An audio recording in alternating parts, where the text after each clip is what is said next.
Good morning, everyone. I want to welcome us especially to day 2 of this conference. But before we get started, I don't know if Bro Emmanuel is on the call. Bro Emmanuel Adesonya. Yes, I am right here. Cool. Can you hear Good me? morning, everyone. I can hear you. Go ahead, sir. Good morning, everyone. Please let's quickly have a word of prayer before we begin. Our Father and the Lord, we say thank you.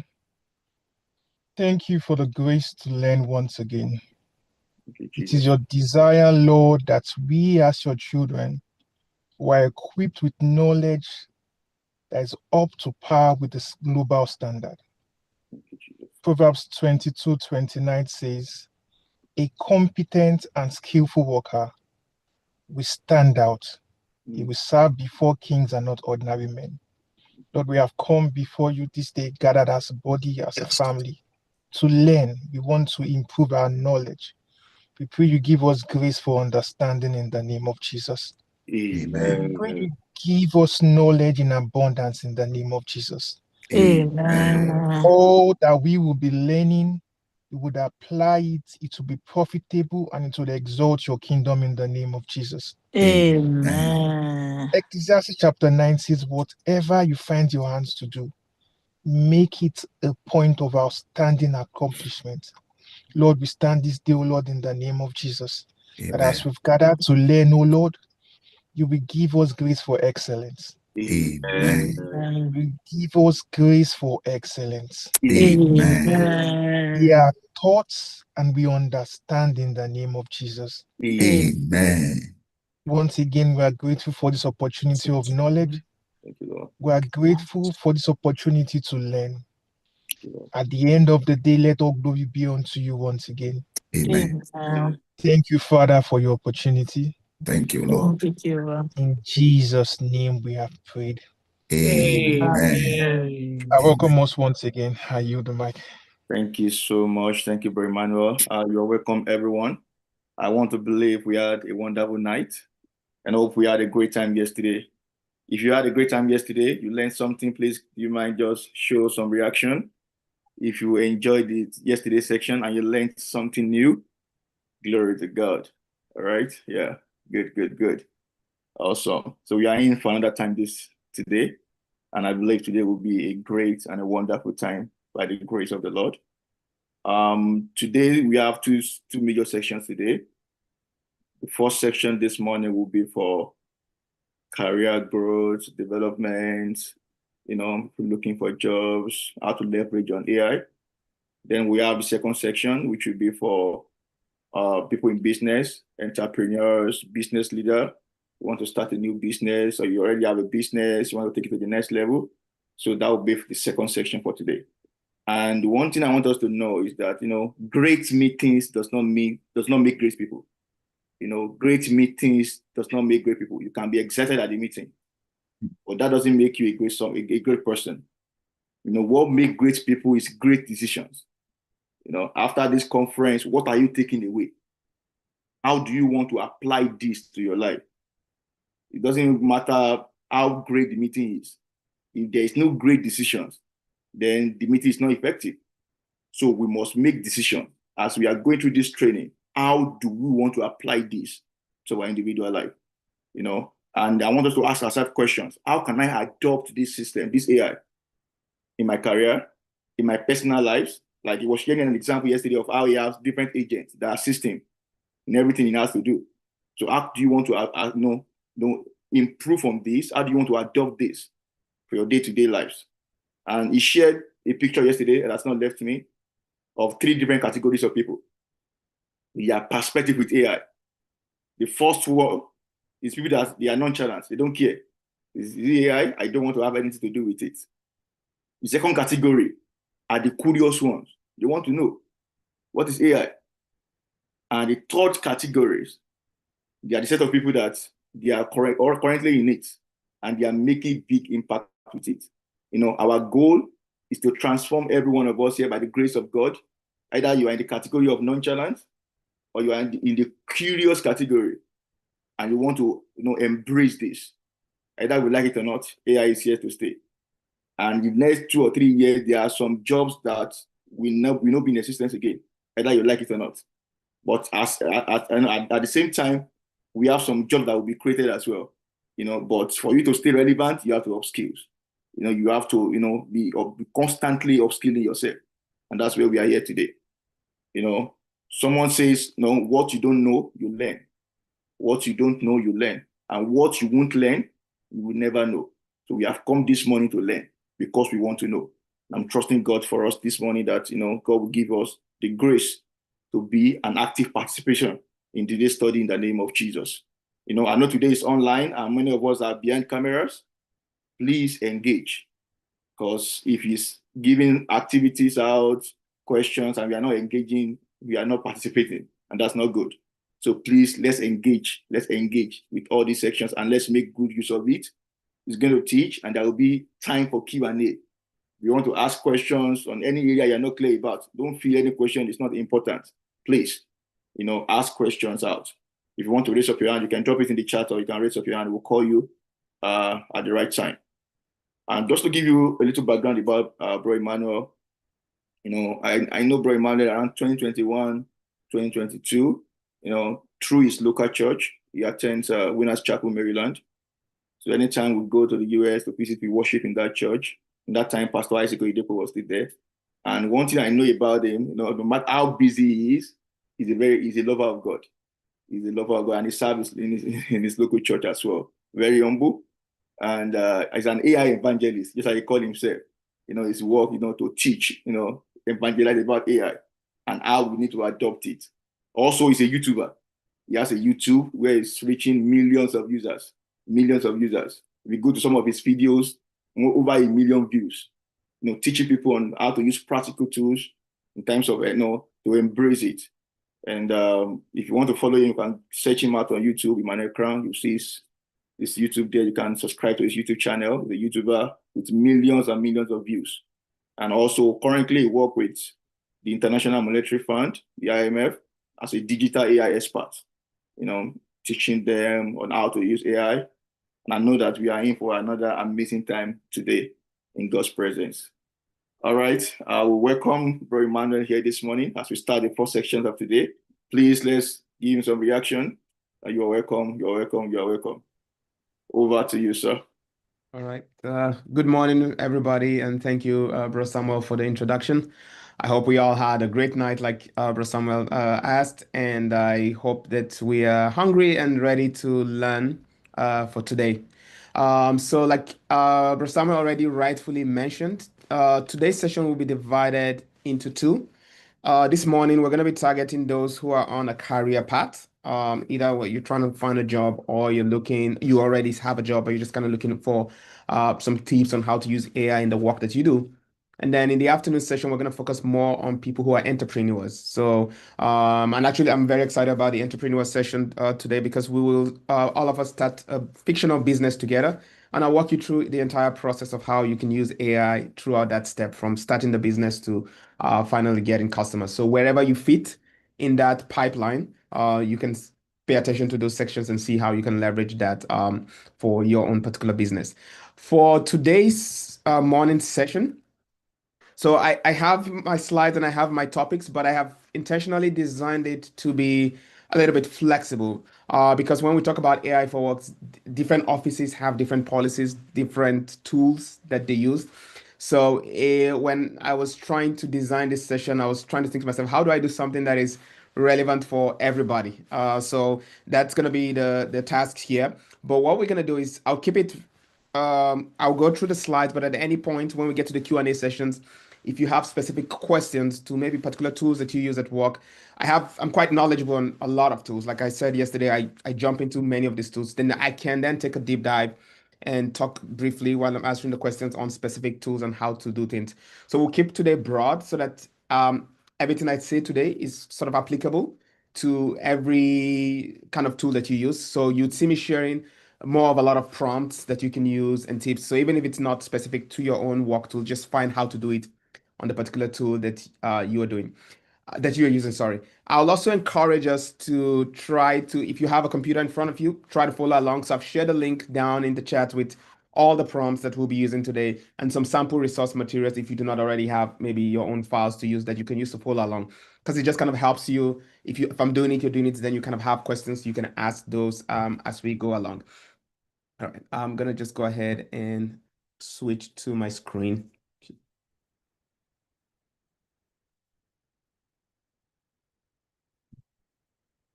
Yeah, as it's doing that, please let's check the chat. We have a couple of links there. Please, it's on the chat. I will share it now, everything.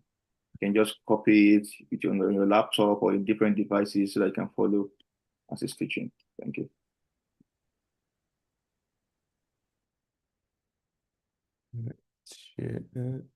I believe you should be able to see my screen now.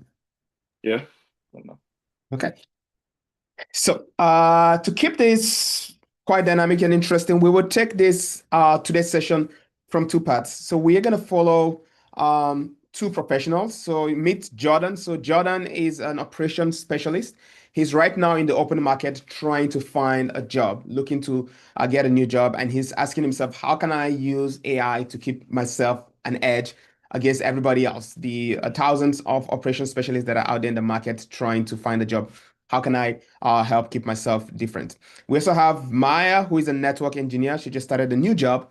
And she's asking the question, all right, being told that a lot of roles will be cut short in this age of AI, companies are downsizing. And I've been told, I attended yesterday's session and I've been told that the way to stay relevant is to try to be the one that is very knowledgeable in using AI tools in the current job that I do. So how can I do that? I have no idea where to start. How do I do that? Can you show me how? So we're going to follow their pathways, both of them, starting from Jordan, who is still seeking a job, and now Maya, who already has a job, and we'll see what are the different places and areas that we can infuse AI into the work step. So let's start with Jordan, and I'm going to clear this.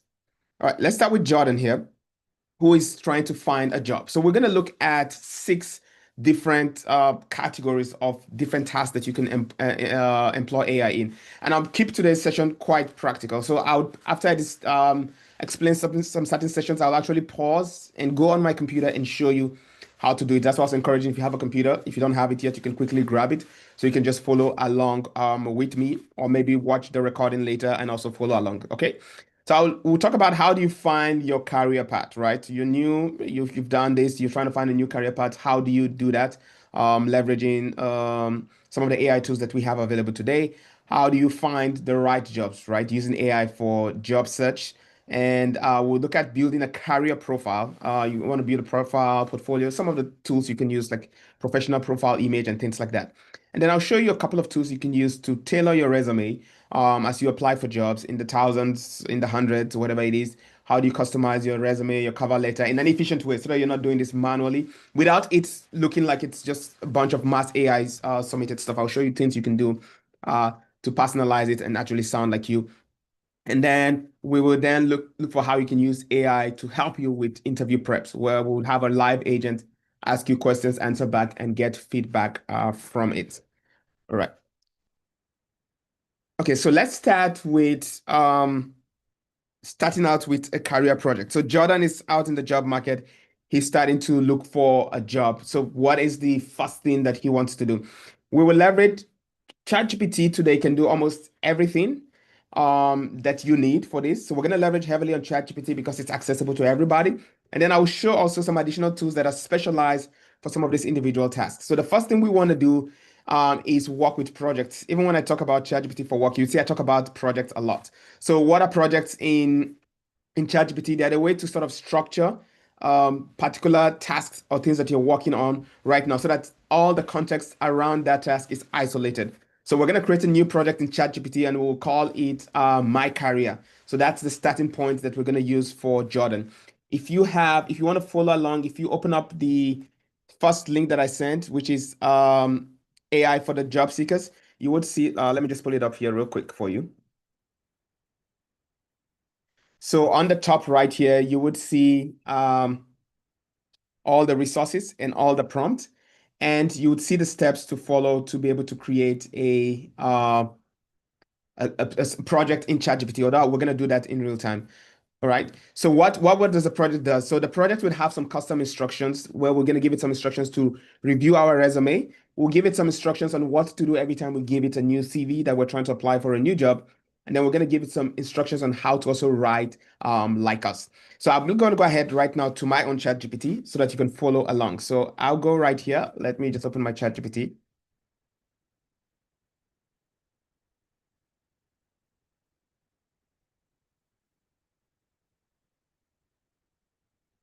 Okay, let me resume that. And I advise you to do this, but not just for job seeking. If you have a business, if you have you work and you use ChatGPT a lot, you have a project you're doing, maybe it's something for church, always create projects. If I open this, you'd see I have a lot of projects. I'm not going to open all of them for you to see what they are, but you can see I have a lot of projects right here, and that's how I work in ChatGPT. It just helps the AI to have context.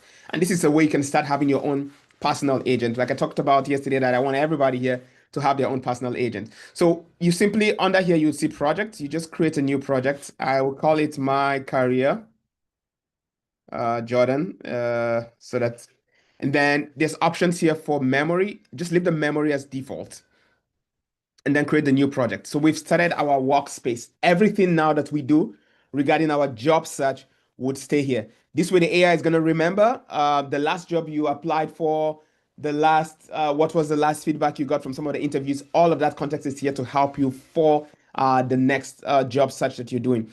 So the next thing we would do is go under here to sources and upload a few things to give the AI some context. So if you go back to the job seeker library prompt, I have right here some few instructions that we can copy and paste into the AI project. So for example, right here, I have instructions that I can put here in the project.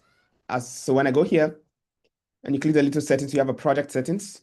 You can paste those instructions. So it's a custom prompt I've generated. It's told it a couple of things on how to handle every time that I give it a new job description. Every time I put a new CV, what should it do with that? So it's going to do that and it's going to handle all of that. So I'm going to just save this. And then the next thing I'm going to do is make sure I attach a few things for context. So I'm going to give it my resume so that it knows who I am, maybe some of my accomplishments and all of that. We'll put all of that in here.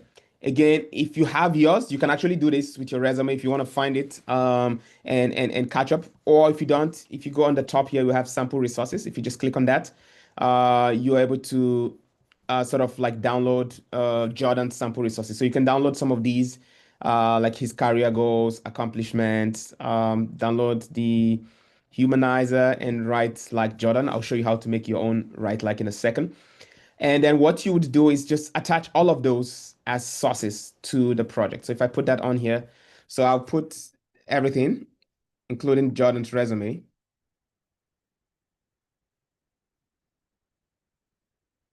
So now the AI knows who Jordan is, it knows his resume, it knows his accomplishment, it knows all of that. And anytime we ask it to do task, it will do that based on this. Now, in your own case, you would upload your own resume, you would upload your own accomplishment. These are just sample files we're using to follow along. This humanizer skill, I will explain what it does. So again, I mentioned something yesterday is that there's a lot of mass use of AI, and the reason why people sometimes hate AI is because they call AI slop. People are seeing the same language everywhere. There is a skill that you can attach to anything. This is what I've downloaded right here, and you can have this. So if you have this on the resources, you can always download this and use this in any of your projects. It's called a humanizer. It tries to remove some of this AI garbage in the text that AI generates so that when you submit any text written by this project or by your AI, it's not sounding too AI like that. So if you've used AI for a while, you start telling some certain things it likes to do. It used to be the M dash for a while. There's some certain words it likes to use. That way, when a recruiter looks at your resume for the first time, what they just think is that, okay, this is AI generated. You're already giving them some negative vibes. So the humanizer would sort of naturalize that a little bit. And then we have this write like Jordan, right? So what you want to do in time, this is write like Jordan. So I have my own write like Emmanuel. In my case, what I did was I took a lot of publications that I've written because I write publications for work. I took ones that I've written. I took emails that I've written. I took a lot of transcripts from my videos, and then I just attached it to a ChatGPT instance. And then the prompt was, I believe I have that somewhere here. If not, I'll add it. Let me see if I have that here. Um, I will add that prompt for you here. So I have a prompt that I use, which I just tell it to analyze the given materials and look for patterns in my writing style. So whenever I talk, whenever I write, there are certain ways that I talk. So it does that, and then it generates instructions that any AI can follow to write like you. So the good thing of doing this is that anytime you do like a cover letter using this project, it will always sound like you. It will sound like you wrote it. So it doesn't sound like generic AI written content. So that's one of the tips that I have here. So we have our project, we have our file, we've created this now. Everything we do moving forward would be inside this ChatGPT project. So I'm going to go back right here to the slide. So now that we've done that, the next thing we would want to do is to start building our professional career profile. So you need something like a good headshot, for example, to put on LinkedIn, to put on your resume applications. Of course, you can go out, take pictures. Maybe you do not have the proper pictures. AI can also help you with that. So I'll show you how you can use just ChatGPT, not any special tool, to create your own professional headshots. Again, we're going to do that using that same project. Okay, let's go right here to the career. I'm going to create a new chat, and it's simple. If you go again to the job seeker under resources, I have a sample image for Jordan. So this is Jordan's photo. You can download that or try this. I actually encourage this. Try this with your picture. If you have your computer right here, just look for a picture of yourself and attach it. So what I'm going to do is attach right here a photo of Jordan. So this is his picture, and let me open this to see what it looks like. It's a good looking picture, but again, doesn't look professional to apply for a job. We want to convert this to look more professional. So I have a prompt that I use, and right here, let's just go back. So if you go on the building a professional profile, the headshot prompt, so you can just copy this. I've already optimized the prompt that I would use for this, and I'm just going to paste that prompt on here, and let's see what it does. This is going to run for a couple of minutes. While it does that, some other few things that I personally like to do is whenever I apply, when I'm applying for jobs, I like to create my resume to be visually stunning. That way it stands out in a pile of resume. And the reason is I've been privileged to be in positions where I'm hiring for jobs. And sometimes we're flipping through hundreds of resume, even if AI shrinks them down. Anytime I see a resume that looks different from the regular boring text, it catches my attention and I stop and I give that a second look and a second glance. So because I do that, anytime I tend to apply for any job, I tend to just create my resume and make them visually more appealing because of that psychology. Let me show you what I mean by that. And I'll show you how to do that real quick using still ChatGPT. I think I have a sample of that right here. So this is Jordan's resume. Nope, not this one. Bro Emmanuel, Yes. there's a chat. I think he said probably you should slow down. We have a couple of people that are behind. They are trying to follow you and Okay. I am. Don't worry. We will. I'm actually just talking to give you time to do the headshots. Okay, So got I'm going to go back to that. I was just using a way to wind up the time. okay. We're still at this stage where you're creating a headshot, and mine is already done. So this was the picture I gave it, and you can see this looks a lot more professional with the suit. Looks like something that was taken by a professional photographer. So I'll pause, giving you some time. But while you do that, let me pull up what I was talking about, the resume. We're gonna do it together. I was just looking for a way to sort of wind the time as that goes on. So, uh, and I will challenge to keep this interactive. If you created a headshot with your own picture, please attach it in the Zoom chat. Let's all see what you're doing so that we keep it interactive. If we were in the room together today, we would have gone around and had a few people show what they're generating. Because we're not in the room together, we're still virtual. We'll still try to keep this as engaging as possible. So feel free to upload your headshots down in the Zoom chat so that we can all see what you've done. All right, so we'll give a few minutes. So while people are doing that, let me pull up the resume card right here. Just give me 1 second. And I will show you how to do that. So,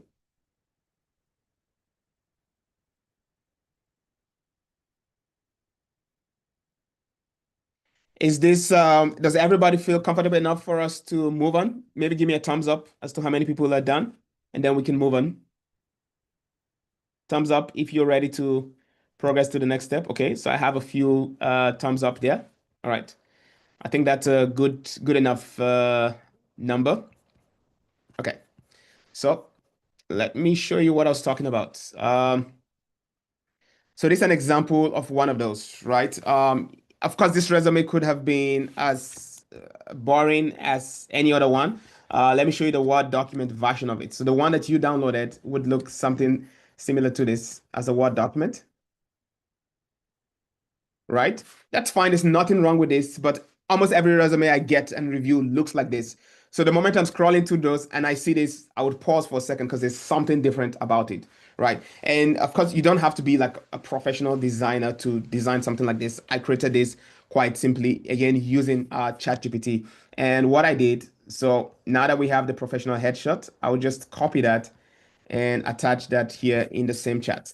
If we go back to the prompt library under building your career profile, there is this prompt that says create a visual resume. You can just copy that, paste that into a chat GPT and attach your resume. So let's attach Jordan's resume, for example. This is his resume. And then I'm going to send, once that is done uploading, I'm going to send that to it. So and you would see it would generate that visually appealing uh, resume in a few minutes. These are just simple ways you could use AI. Again, you're not doing much here. It's not like AI wrote your resume, you wrote it yourself and all of that, but you're using AI to stay a little bit on the edge and giving you a bit of competitive advantage. The one thing I would say is that use this when you're sending your resume to recruiters, maybe directly by email that you know that they'll review it. Do not upload, because this is going to generate an image. So do not upload something like this into a a job application portal, because a lot of those portals use AI to scan your resume, and this is not very AI friendly. So in terms of like the automated tools, because it's an image, they will not pick some of the keywords. There are ways you can do this as a PDF. The prompt I gave you generates an image. You can also just simply say generate this as a PDF. That way, to make something that is searchable by some of these job platforms. That way, your resume comes on top when you do these applications. So mine is still running. I'll give it a couple of minutes, and I'll give about like maybe 30 seconds to 1 minute for anybody who is following along to also try that, and then we would progress. And once again, if you have any particular questions, just take note of them, put them in the chat. I'm happy to go back and re-explain anything that is missing. But again, because we have 2 hours, I'll try to keep this as fast as possible so we can finish the first hour for the job seekers and then move to the career path session after this. The prompt, I see a comment in the chat asking where's the prompt for the visual resume. I shared a link. I'm not sure when you joined the chat. I'll repost it now. Okay. Yes, there was a link. Yeah, so all the prompt is in this URL. So if you click on it, you can check it. Sister Damilola. Someone is asking what version of ChatGPT are you using?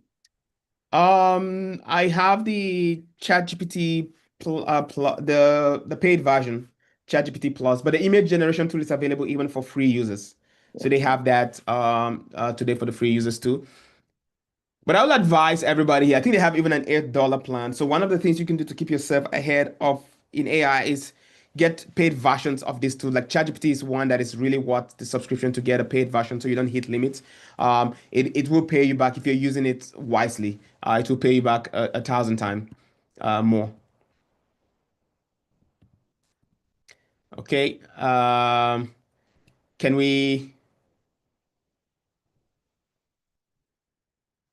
get a thumbs up for those who are done? Okay. All right. So I have my thumbs up. All right.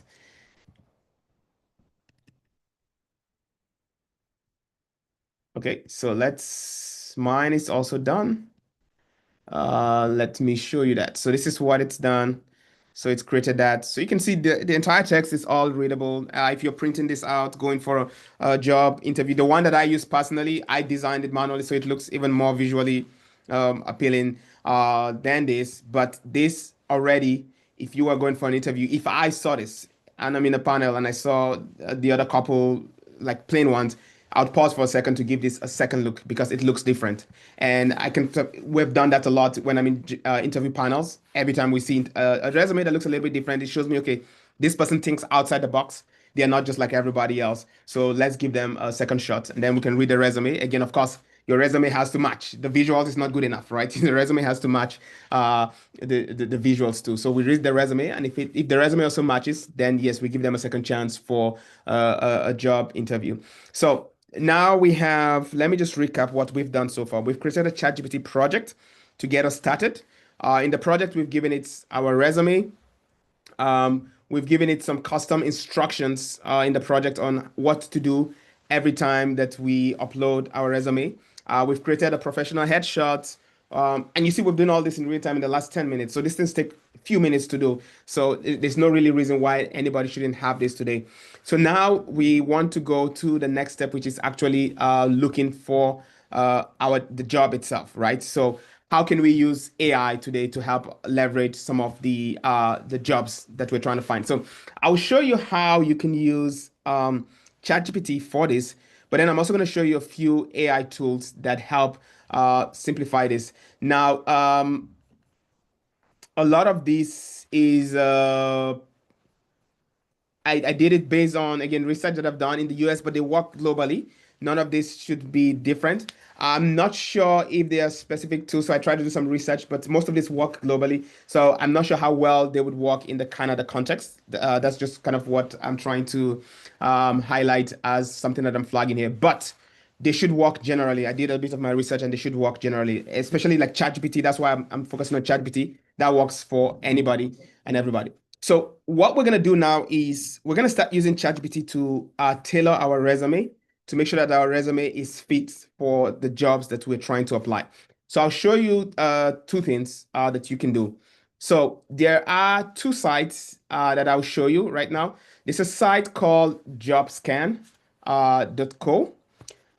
It's a tool that uses a lot of AI to help you with analyzing and optimizing your resume based on like job description. So for example, I have it opened right here and JobScan. I'm going to just put this in the chat also. And don't worry, all of this is going to be, it's in the resource link. So you don't have to like remember this when you're using this. So I am on JobScan right here and I'll upload Jordan's resume. So Jordan has found this job. So if we go back to the resource page, we have some sample job description. So there's this job right here for program operations coordinator that he's trying to apply for. So I'll put that on JobScan, and then I'm going to paste the job description inside JobScan, and then have it review my resume to see, is that resume good enough? So let's copy that. And I'll show you how to do this again with ChatGPT for free. That's why I said the subscription for ChatGPT is worth it. JobScan, they have a free version, but to use it a little bit more in depth, you have to get the paid version. So like you see, it's asking me to upgrade. So I'm just gonna say maybe later. So you see, it's analyzed that and it's giving me some feedback. So for example, here are things that are missing from the job description that are not in my resume that it will ask me to add in my resume. So that's automated scanning tools. Like I said, everybody, the job, even the people who hire today use AI to scan resumes. So you want to make sure at least your resume gets it passed through that initial scan. So it's going to tell you what you need to add. So for example, it says the date formatting is not very good for this automated resume scanning tools. So that's something I can correct. Education mismatch. So there's what they are looking for in the education. So it looks like in my resume, the education does not match that. So maybe that's an oversight on Jordan's part. He can add something to it. So you could quickly look at that and say, okay, well, I do have this extra degree. Let me add that. And some few things that are missing.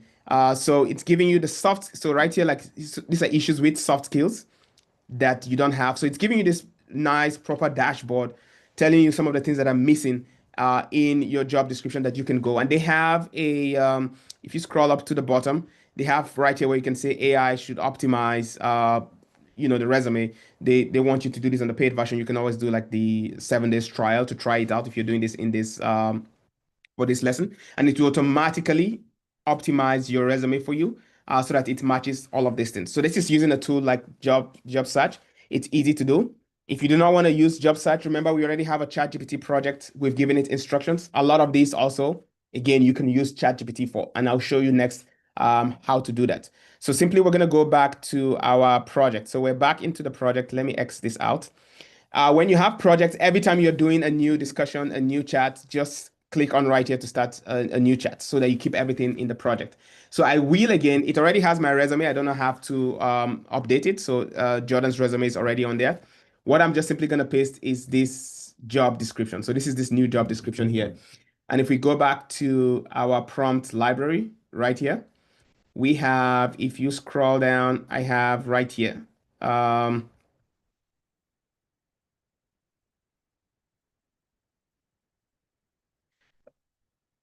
This right here for tailoring your resume.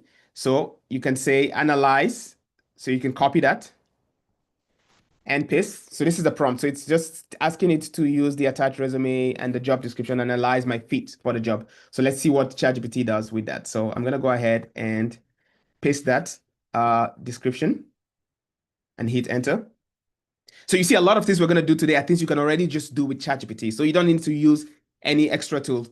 So it's giving, of course, this is not as visual and all of that, but it's giving me again everything. So the strong fit, it's told me where the strong fits are. And I don't know if you can see my screen okay, or if you want me to switch, 1 second, let me switch to the light mode. Sorry about that. I'll just switch my screen real quick to light mode so that this is more visible for you.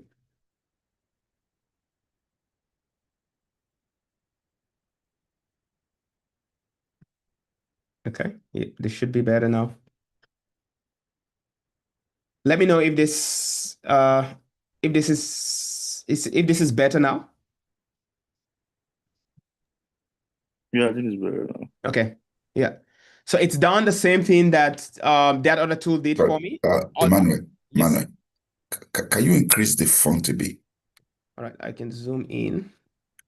Okay, perfect. Yeah. Okay. Thank you. And the prompt was a simple prompt. Again, you have all of them. It's just a prompt that told you to analyze the job, analyze my CV that it already has in the project, and tell me how much I'm a fit for it and what is missing. So it says my strong fit. Currently, I have Jordan, in this case, has experience with this. The budget tracking, he has experience. It's shown all of that. So, and then it goes right here to see things that Jordan partial matches. So, like, for example, it says advanced Excel usage. So in our resume, we did not show use for, we didn't show a strong need that we have advanced Excel usage. Maybe we do, maybe we just forgot to add that. So that's one thing that we are able to use and optimize. Here are the gaps. So there's no significant experience in the gaps. So, and then overall, it says for this job, we score 97%, which is not bad. But I can do one more thing, which is I can tell it, okay, now based on your feedback, go ahead and actually optimize my resume for this job and tailor it. So, right, so I can do that based on your feedback. Give me an optimized version of my resume. So I need to go ahead and regenerate my resume optimized for this particular job. So you can see now it's done that. This is now Jordan's resume. So it's fixed all the issues that we have. So we're doing this right from ChatGPT. Again, if you want a simpler tool, you can use what I just showed, which is JobScan. It does that. It's visual, but again, it requires additional things for you to pay for. And again, if it helps you land the job, why not? You can definitely pay the extra fee on that. But again, I'm just trying to say like there's nothing that most of these tools give you that you cannot already do within ChatGPT today if you know how to use the right prompts for them. So this is one way to do this. I will pause here for maybe like 30 seconds or 1 minute in case somebody's following along and wanted to see what the response is. And after 1 minute, I'll do just a pause check real quick with thumbs up if we can go ahead. And then I'll show how we can actually start finding some jobs.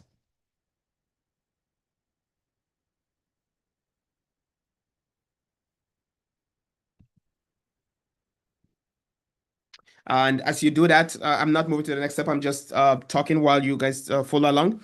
I would show you, like I did mention that, yes, this has a nice visual dashboard and that looks good. I'll show you how you can actually use ChatGPT to create something visual like that for yourself within the same ChatGPT that you already have. No need to, create a brand new subscription for that. So I'll show you how you can do that in a second once we move to the next step in this. So I'll give, we have about maybe 30-ish more seconds.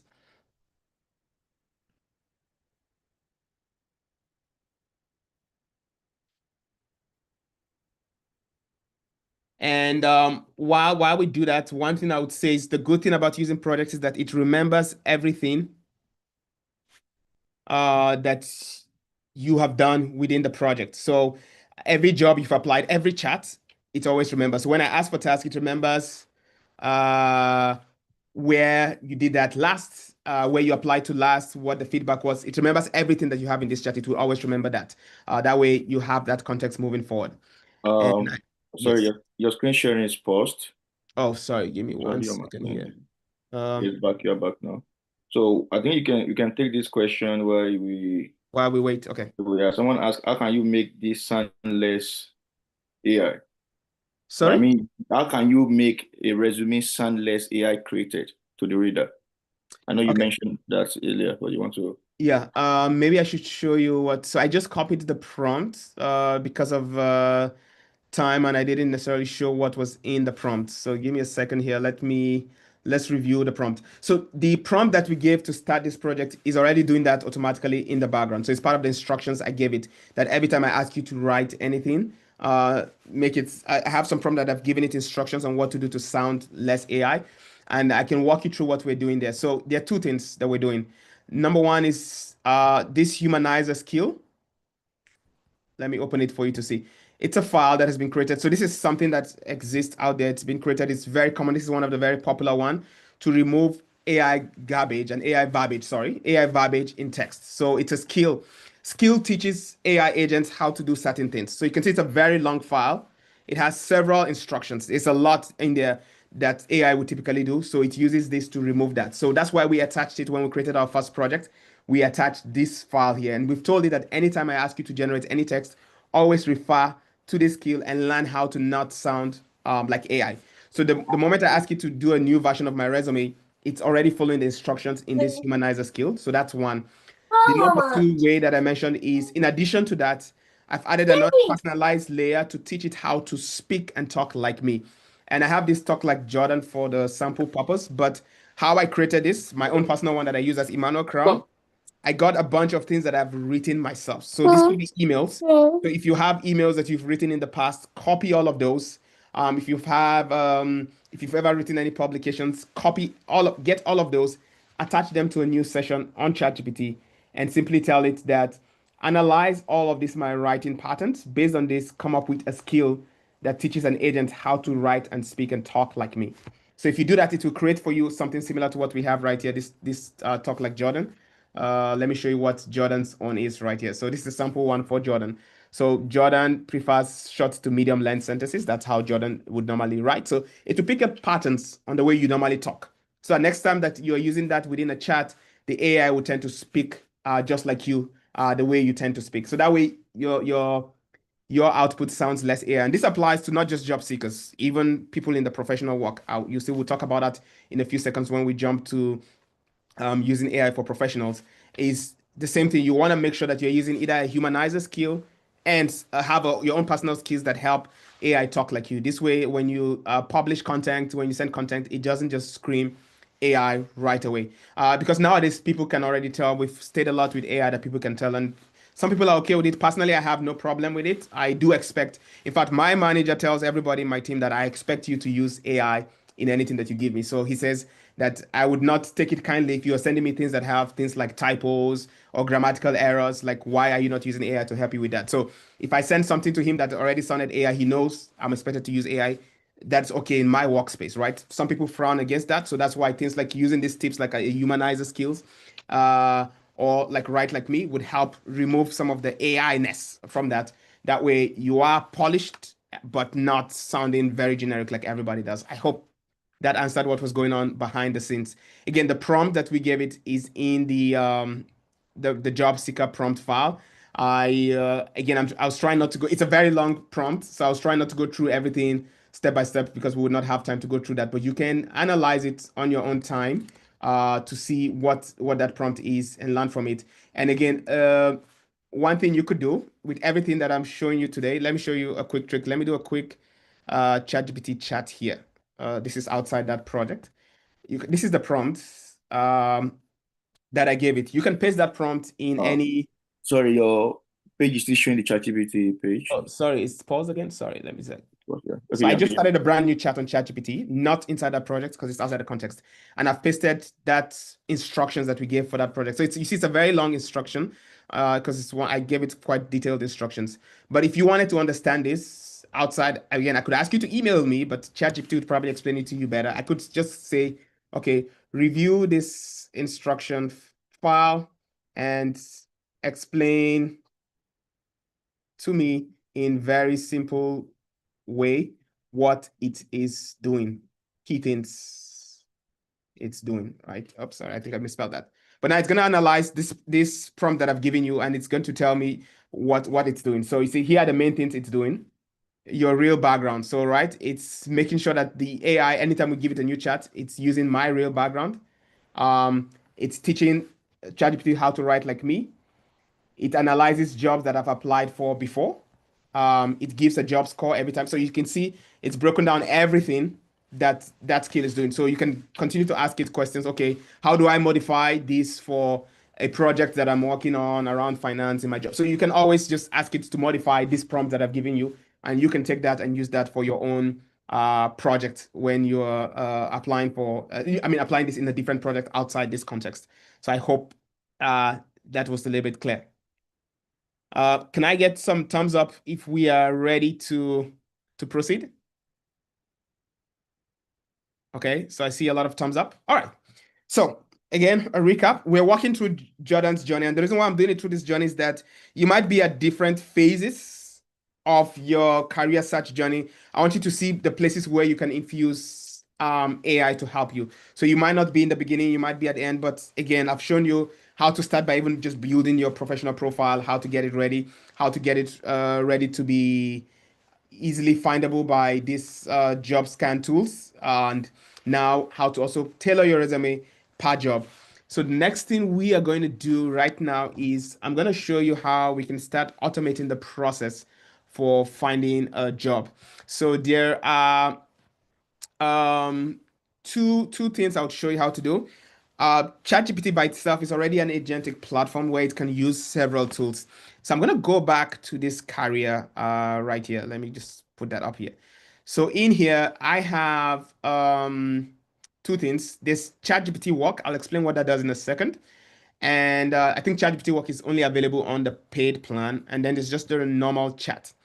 So I'll get another prompt. Let me just open this prompt library on another tab here so that I do not have to move back and forth.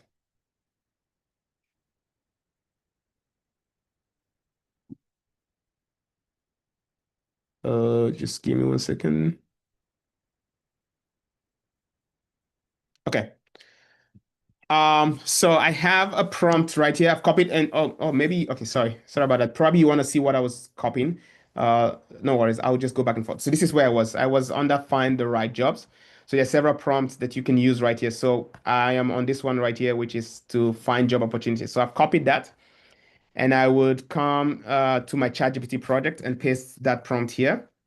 So it says we can look through this together. Based on my attached resume, help me find the right job. I want the role to match. You can put target role, target location, work style, and the level and industry, and then tell me the job title and all of that. So let's go ahead and actually do that. So I'm gonna say the target role is operation analyst. Is what he is. The location, let's say anywhere in Canada because we're willing to move. The work style could be hybrid. Any of them is fine. And the level we don't mind. Industry, it's optional, right? So let's go ahead and do that. So you're gonna see what ChatGPT is gonna do now. It's gonna go on the internet and start searching. And I'm gonna show you how to automate this. We're doing this manually right now. We're gonna automate it that every morning it goes ahead and finds job, and when there are new jobs, it alerts us so that we know that okay, I found you a new job on this particular topic. And then I'll show you how to do this using a paid tool also that does this automatically. But I said I want to show you how to do all of this just using ChatGPT. So now it's searching the project context. It's reading my resume to see what I qualify for. And then after that, it's going to go ahead and start searching for jobs. So you can see now it's going through different websites in Canada. It's searching for the jobs for me.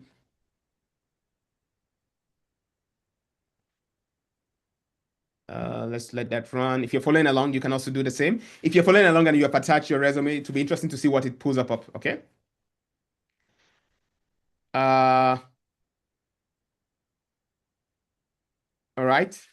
So based on that, just right now, today in real time, so it's found, let's see how many of this, 3, 4, okay, it's still putting some of them. It's found like about 5 different jobs that I can apply for, right? So right here it says the job title you search for has priority. So it's giving me this, and this is the link to that job from LinkedIn, keywords you should use. So it's come up with that. So let me go back to the top here, right here.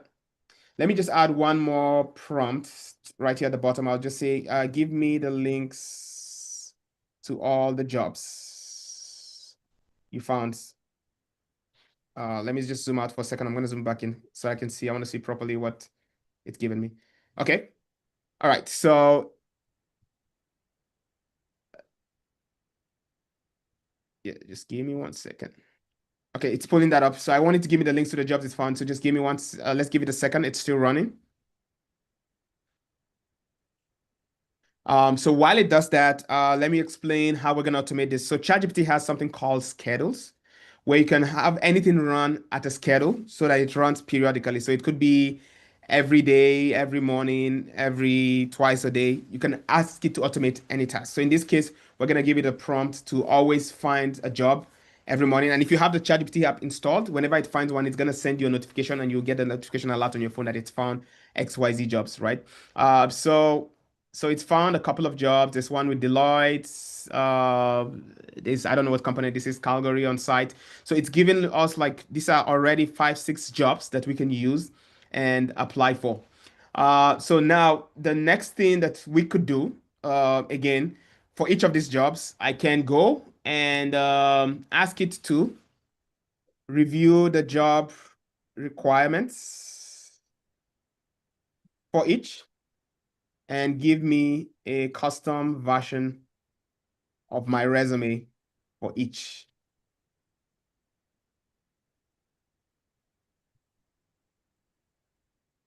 For each of the jobs. So this is a process that would have taken me a lot of time to do manually, right? I would have gone, review the requirements, do that, but I can have it just tailor my resume, and what I can just do is verify. Like I said yesterday, always verify, right? I'm doing this, it's helping me do the heavy lifting. It's researching the requirements, but then I can just go verify rather than researching. I can go myself. So let's actually click on this Deloitte job to actually see that it exists. So this is actually an operation analyst job that you qualify for. I see there that it's expired. So I will show you how to optimize for that, for it to check that in a second. I'll show you something you can do so that it doesn't pull that. And then it looks at the job requirements, blah, blah, blah. Okay. So it is a real job. So it's now walking through my document guidelines. So let's give it a few minutes to run and let's see what it does to tailor in my my resume. We'll give it about a minute to run, and then I will show us how to automate this. So I think, like I was saying earlier, we're going to use what's called schedules. So we're going to set up a schedule that every morning it finds a job and then also checks that we have not already applied for that job. Because again, it has a memory to track. So I can just tell it to, when I've applied for this job, I can just say, remember that I've applied for this job, and it's going to remember that. Okay. So I want it to do one. At least if it does one, then we can move ahead. If not, we can also come back to this in a second.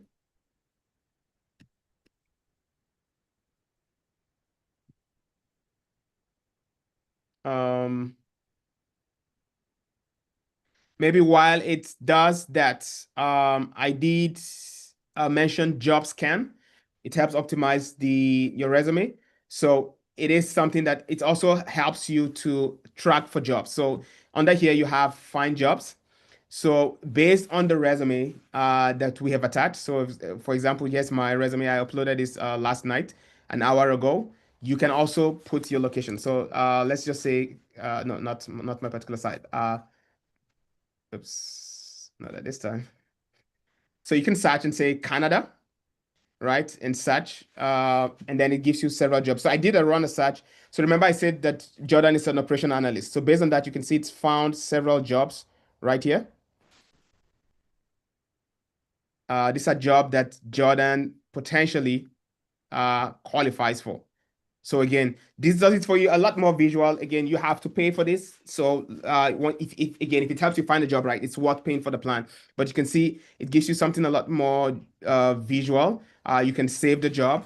You can view the job site, and they have something new now, which is AI, which is auto apply, which based on your resume, it can actually go ahead and apply for that job for you. I highly normally again discourage this. I normally like to put, like I said, it's very good to have a human in the loop. What I would like to do is have it prepare my resume, prepare the job application and everything, but then I do one more step to do the final hitting to submit it. And I'll show you how you can do that using like even your regular ChatGPT. So you can see it will help you with cover letters and job trackers. So you can also set up a track right here where like every morning, every evening, it sends you like notifications when there are new jobs in that particular job area that you're looking for. Okay, let's see, is this done? Okay, it's still running. We'll come back to this in a second. It's running a little bit longer than, okay, it is actually done once I finished. Okay, so you can see it's attached for this one job. For all of them, you can see it's created a separate resume file for each of them. And this is a Word document that we can pick right away and review. So let's look at one of them. So for example, it's found 5 jobs, and it says tailor the resume for Claire. So we can open this. So you can see it's optimized. It's the same formatting, but based on the requirement for Claire. So I have my resume already done for me. Àwọn ní tó bá ti ṣe tán máa kàn gbé lọ sí garage Please pẹ̀lú mute. pálí. Which Ṣé nǹkan tí person? mò ń sọ yẹn? Okay. If we could kindly just mute our mics because somebody accidentally unmuted themselves there. All right, cool. We can continue.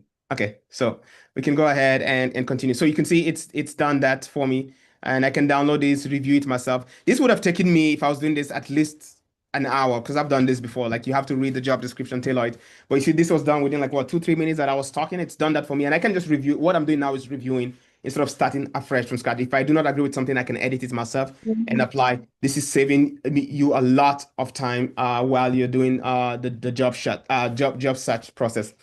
Now I'm going to show, so we have done, let's just recap. We prepared our professional profile. We've done our headshot. We've done stuff for our LinkedIn. We're using AI to help us search for the jobs. I've shown you how to do that with ChatGPT. I've shown you how to do that with JobScan to find the jobs. I did promise to show you how to create a schedule, and let's just create one real quick. And then we will move on to the next step in this. So I'll just create in fact, maybe in the same chat, let me just X this out. And you just simply ask it to do it. So search for jobs that match my background and preference criteria. Okay, I do not want to type this all over again. So let me just copy what I had put up here. All right, so this is the criteria. All right, so I will just add right here on the top to say set up a schedule to run every day at 8 a.m. to search for a job opening that match my background. And then I'll just put here at the bottom, filter out ones that I have already applied for. Now you might be wondering, how will it know the ones that I've applied for? It has memory. That's why we're doing everything within a project. Every time we say we have applied for a project, it's going to register that and send me notifications only on new jobs. All right, so I'm going to hit that sentence. So it's going to think for a second, and in the background, we'll set up the schedule, and I'll show you where, so you can see it's creating a scheduled task. I'll show you where you can see those schedules if you want to delete them. You can always ask ChatGPT to delete them. That's why I said this is your first sort of like agents, right? So like every day at 10 a.m., it's going to find me job operation analyst jobs in Canada. And if I want job desktop notifications, I can put that, but I have the mobile app. I would be getting those every day at 8 a.m. And if you go right here, you can see some of your schedules. So this is the one for job operation right here. So it's never run before. If I want to run it now to see what it does, you can actually just run it right now. So let's run that and see what it does. We'll leave it running in the background. We'll come back to it once it's done. So that's how you can automate this. So now every day you have AI that knows very much about you. ChatGPT knows a lot about you because again, you started a project, you've customized it. Every day in the morning, it's searching for you jobs and it's sending you the notifications right there on your phone. And when there are new jobs, you can apply for them right there. This is quite easy to do. Anybody can do this. So now that we have done that, a few tips that we will do to finish up the job. Okay, so it's run. Actually, that was faster than I expected. So every morning, this is what it will look like. So it's found today, I think like 5 jobs. You just get it as a notification, and then you can click on right here to say apply or not apply. Okay, so we'll do that. Are there any pressing questions in the chat that I should address before we move on? Because I just want to make sure that everybody's actually really following along. If there's anything pressing before I move on too fast, we have 2 more tasks to do in the process, and Yeah, we'll be done with this. Yeah, I think we're trying to respond to some of them in the chat as Okay. you are talking. So I think you can proceed. Okay. So I'll go ahead. So that's how you can set up the automation. Now, I should have probably run this in the beginning, but I'll run it and we'll come back to it when it's done. I did tell you I can show you, you can actually create some of these dashboards yourself. So I'll go back again to my career and click on this. And this time around, I will do something right here. I'll say at, sorry.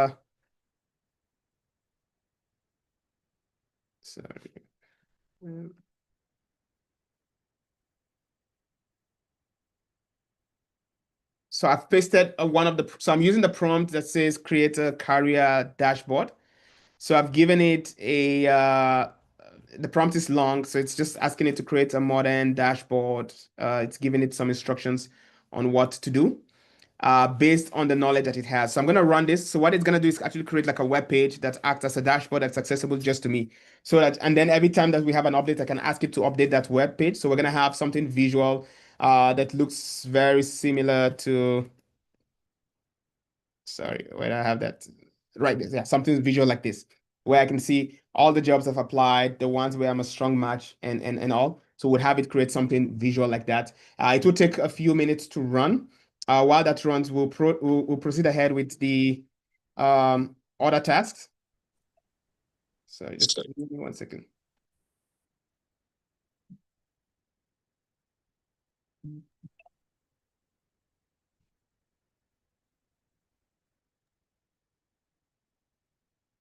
All right, let me start a new chat. So while that is done, so again, we're creating our dashboard to show us our resume. I mean, to show us the job set that we're searching for. Let me show you something that maybe not many people know that ChatGPT can do, which is connect to your email and actually have access to your email to monitor it for you. In my case, I've already connected. It's this one step you have to do to log in with Gmail. So if I do in my case, it's taking a second to load. Give me 1 second here.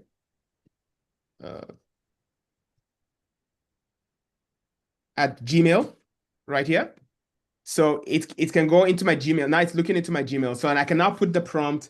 Let's see. I have if you scroll down to the apply smarter, there is a prompt number 5 that says check Gmail for job search replies. So let me just copy that prompt and paste it here. So it says, check my Gmail for any related job search. And you can set this up as an automation, right? That runs every morning to see if there's any job reply that has come forth and what it takes. So that you do not lose, because sometimes like you're applying for many jobs, you might lose some certain things. Maybe it went to the spam. So you can run this and then it's gonna come back. In my case, I've not been applying for any job in the last 30 days. It would bring nothing. But if you hit this, then it's going to go ahead and actually run that search for you and help you search through your emails to see the replies that maybe you have missed. And then you can even ask it to help you draft a response back to any of the emails that have come through within those replies. So this is one way that you can do this. If you're trying to create things like website searches and all of that, it's called at sites, I believe, is what they call it. Did they just, okay, they might have just removed this. They might have just removed this last night. They have something called at ChatGPT sites, which it's what helps you like generate websites. So if you want to generate like the dashboard and all, and you specifically want it to be a dashboard, it's called at ChatGPT Sites. It was on there like last night. They might have changes. I'll check what the update is during the break, and I'll update us when we come back from the break. So that's how you can have AI look through sort of like your inbox for you and help you find related stuff. So now we're gonna go to the next step. Is now you've actually applied for the jobs. You're trying to prepare for some interviews. I'll show you how you can use again ChatGPT for interview preps. So I will just start a new session again within our same dashboard that we already have project. I'll go right. Oh, sorry, my thing is paused. Give me 1 second here.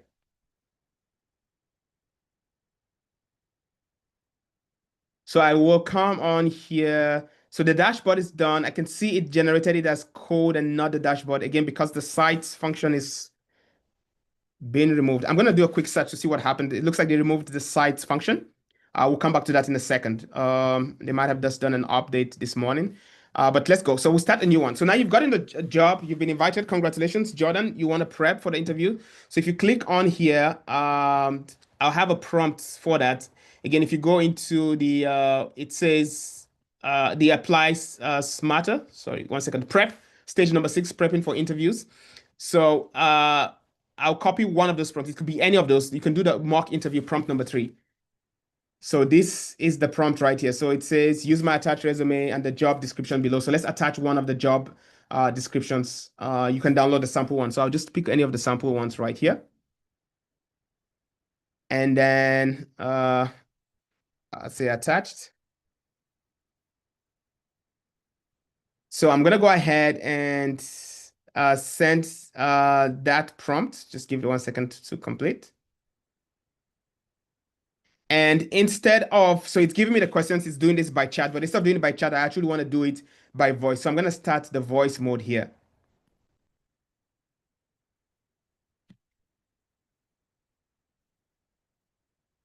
Hello. All right, kicking off. Question 1, tell me about yourself and walk me through the parts of your background that are most relevant to this program operations coordinator role. Take it from there.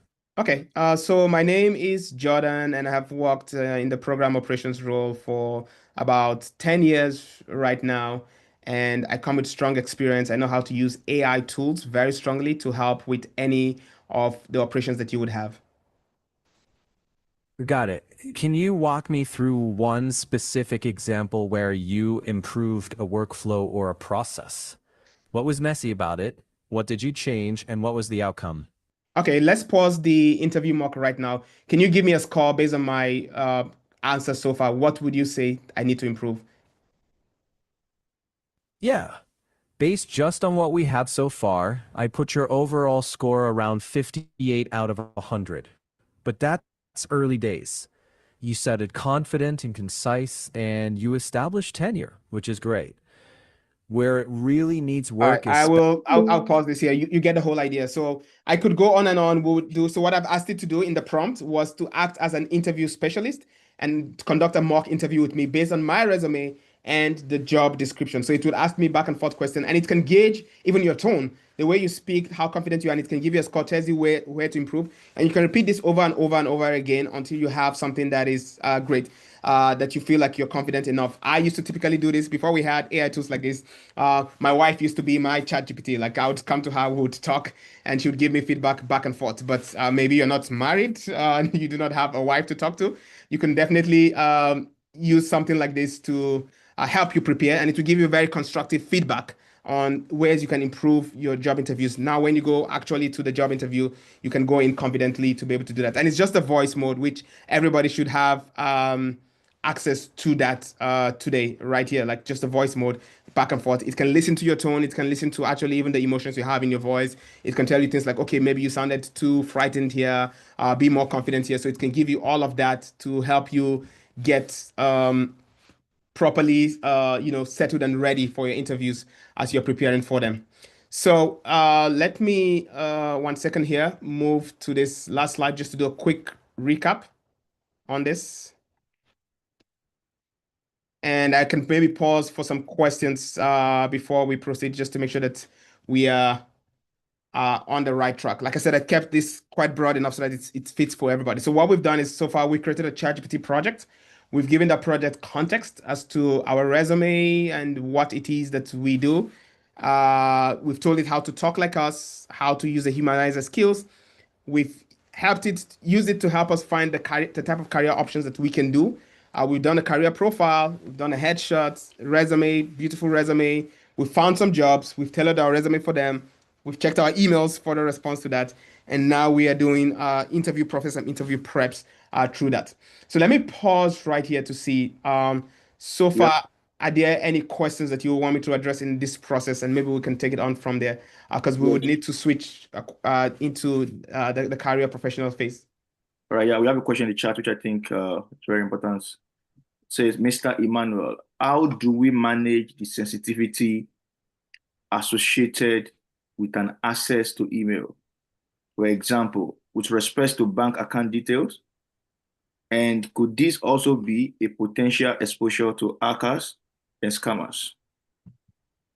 Okay, so starting from if you're talking about giving ChatGPT access to your email, you can choose whether it's a read or write access. In terms of a read access, it's just reading the email. Like I mentioned yesterday, there is an option for you to turn off them using your data to train. You want to make sure that you do that in case you're worried about, okay, I might have some sensitive data on my email. I don't want them to have access to it. You can definitely do that. Data controls. Let me see if I can actually find that for you real quick. Okay, yes, I found it. Let me show you how to do that, since today's a practical session. So if you go on your ChatGPT right here, mine says Emmanuel Crown on the very, oh, sorry, I just now did discover that my video is blocking that. So I will stop the picture and just do the content only. There you go. So you should be able to see better now. So right here under my name on the bottom, Emmanuel Crown, I go on the settings. So if you go on the data controls, you can see improve the model for everyone is turned off for me. By default, this will be turned on. If you have this turned on, it means they're gonna use everything that you use on ChatGPT. They will use that to retrain the data. So if you give it access to your email too, and it goes and pulls stuff from your email, they can use that to retrain that. So you want to make sure that that is turned off, so that they're not using your data for training, including your voice recordings. So by default, they would have this turned on. So you want to make sure that you turn that off. Once you do that, it's gotten quite good that I can maybe confidently say that the risks are quite minimal, especially if you're just giving it read access. You can actually ask it specifically to send emails. If you do not do that, it does not try to send any emails. So in terms of just reading that data, it is quite stable, and I do not see much of a risk. It does not expose you to hackers per se, because this is direct access to OpenAI, not giving access to your email to the internet. Again, with everything, just use with caution. The one thing I would ask you to do is turn off this improved data control for everyone, so that they're not using your data to train, because you might have something that is sensitive in your email that you didn't think about, the model might have pulled, and then OpenAI now has access to that data that could potentially be used to train, and we do not want that to happen. I hope that was clear. If not, I could expand further. Yeah, please, just to reiterate that, you go to data control in your ChatGPT and turn off improve the model for everyone. Thank you so much. And there's one more question I want us to take before we go to for professionals, which is, can you please clarify the difference between ChatGPT chat and work? When is it better to use one over the other? I know you show a page of the web page with chat and work. Can you please clarify when to use one over the other? Okay. So it's a very confusing. They're also trying to figure that out, because it's confusing people a lot, right? They're very similar, but just think about it. Like when you use ChatGPT Work, it kind of spins off a virtual computer somewhere, and it's able to do tasks that can run on a computer. So when you're trying to do very big analysis, so let's say you have a lot of documents that you wanted to analyze, you wanted to write some code to analyze those documents, you wanted to maybe go on some website, click around and do a few things, then you would use ChatGPT Work. It can actually go ahead and do things like that. Let me actually put one request here real quick, and then we'll come back. So maybe I can just show you practically what the difference is. Let me see one of those jobs that it found.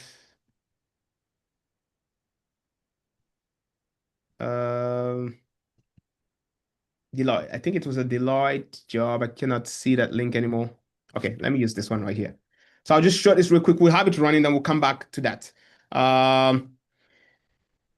So instead of ChatGPT, I'm gonna do ChatGPT walk. So, and then I'm gonna say, go to this link, look for the application form, download it, pre-fill it with my details,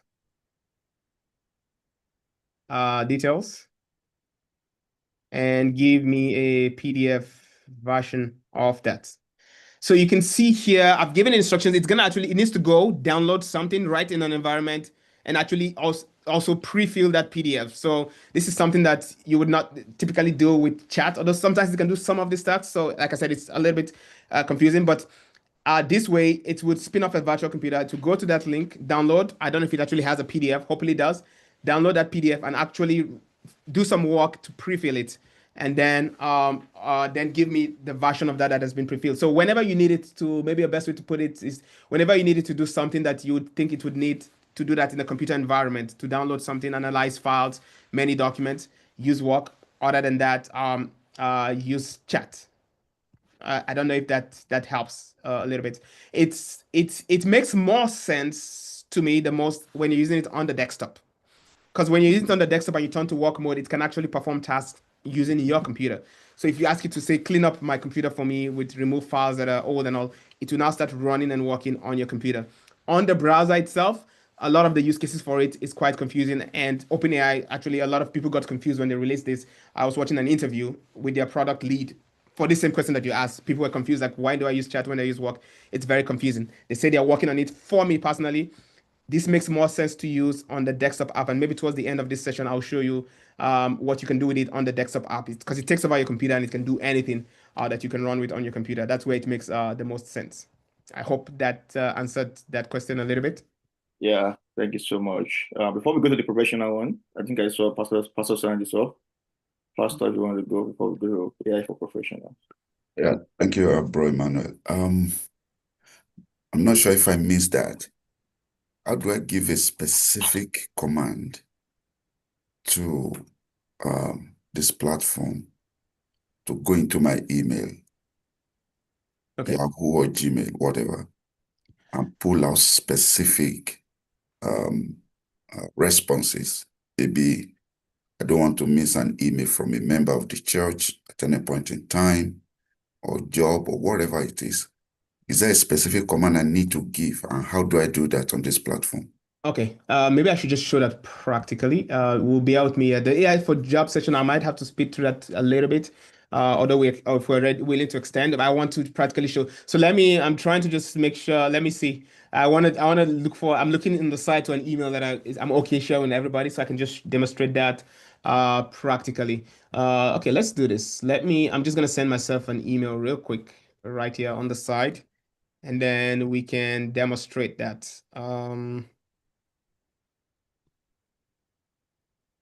So just give me 1 second. I'm drafting a quick email to myself, and then I'm gonna ask it to pull that. Yeah. Yes. While we are doing that, still to come, AI for professionals. We'll do that. Then after that, we'll go for a break. Then we'll come back for AI for entrepreneurs and business leader. Yeah. And with that, we'll be starting a new business together. Yeah, that one is going to be quite exciting. All the visual, all the multimedia stuff I showed you yesterday, they're more relevant in the business point of view. So I'm going to show you how you can create all of those during the AI for business session. So you want to make sure you do not miss that one. Awesome. And I'm almost done with this.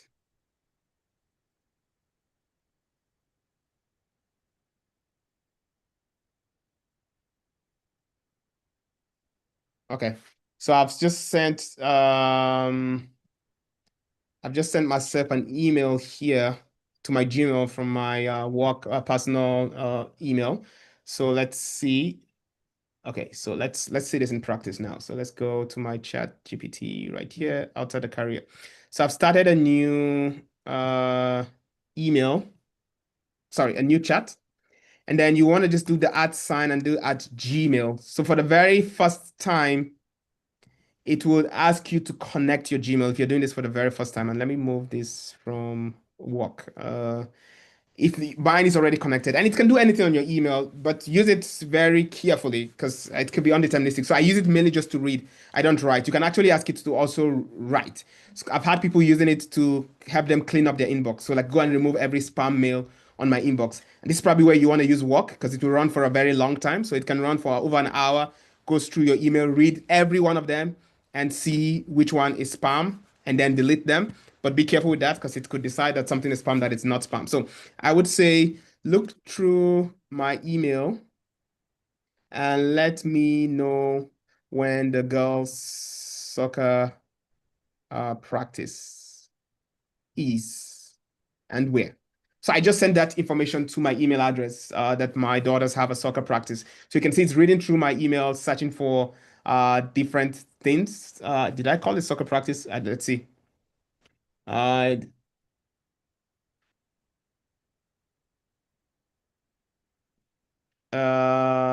hold up a second.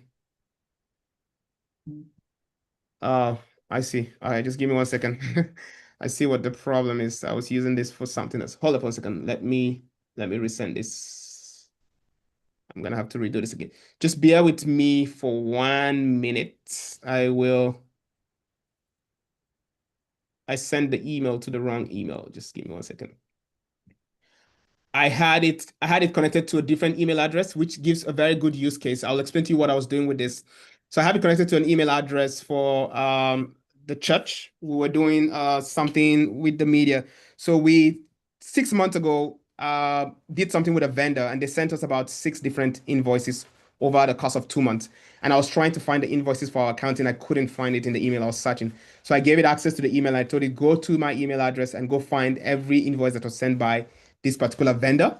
So it went to that email and actually pulled up all the invoices, and they actually gave me the attachment files, and I was able to send that to the accounting team. So I saw that it seems like I have not yet disconnected that. So that's one use case for something that you could use something like this. It worked very well.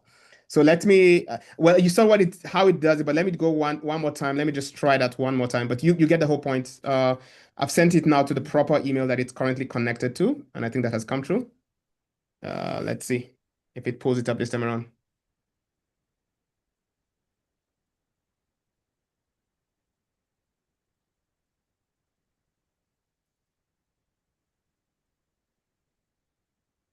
Okay, so now it found it because I sent it the right email. So you can see there's a soccer practice happening on Saturday, June 25th on this. So this is how you would do that. So you could say, so Pastor, to your question, you can ask it, go through my Gmail and find any email that I have not responded to from members that was requiring my attention, maybe about counseling or anything like that. And it will run for a couple of minutes, maybe 15 or so, reading through all the emails, and then it will give you a list of those emails. You can even ask it to give you a summary of each of what the points were.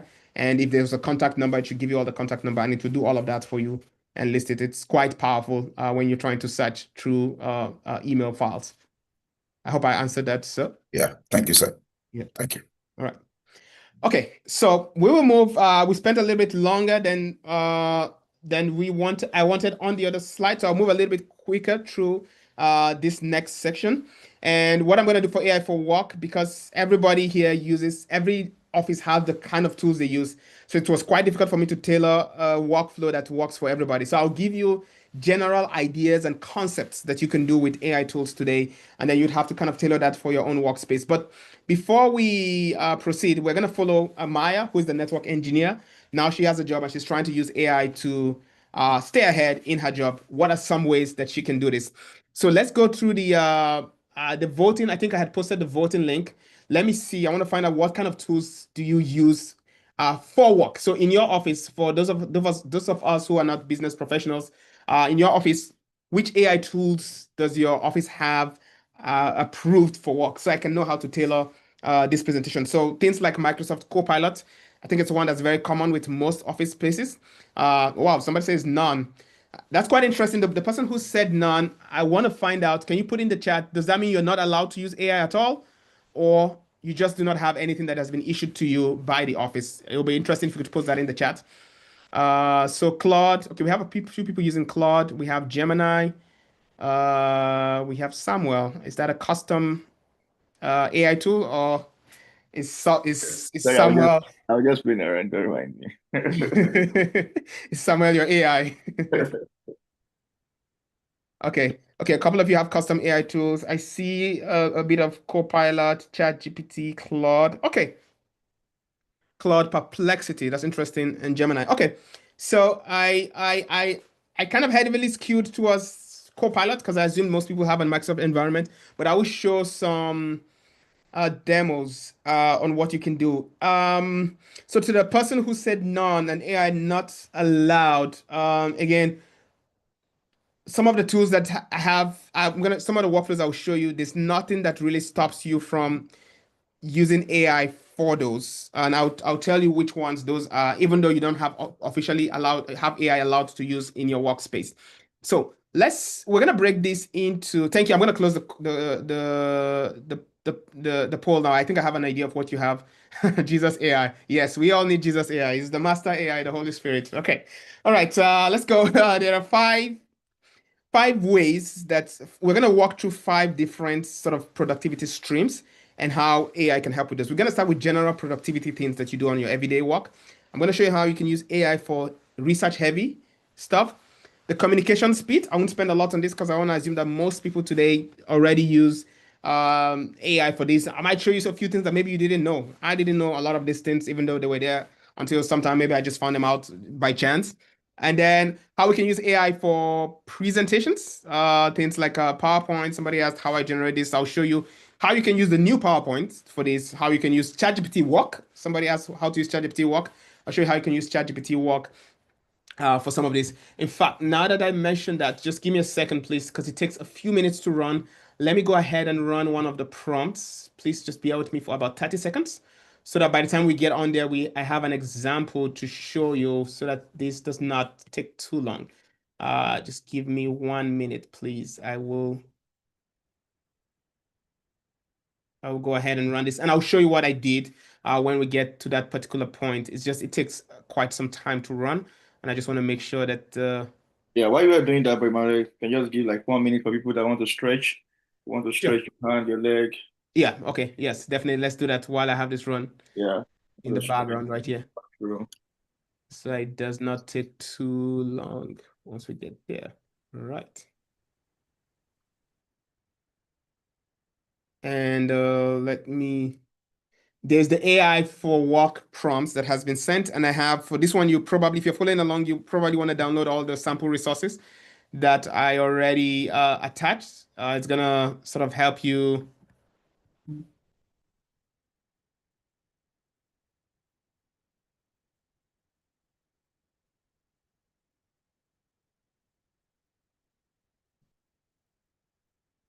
So let's see, we have okay,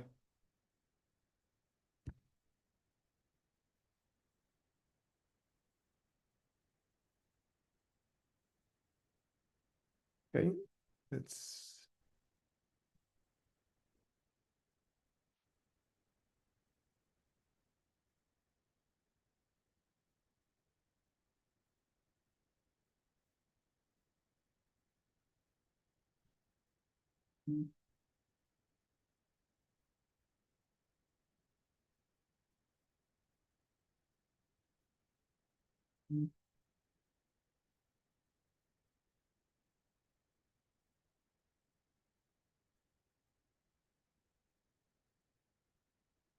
And bro, Samuel, let me know when people are back from the stretch break so I can continue. I have my ChatGPT work.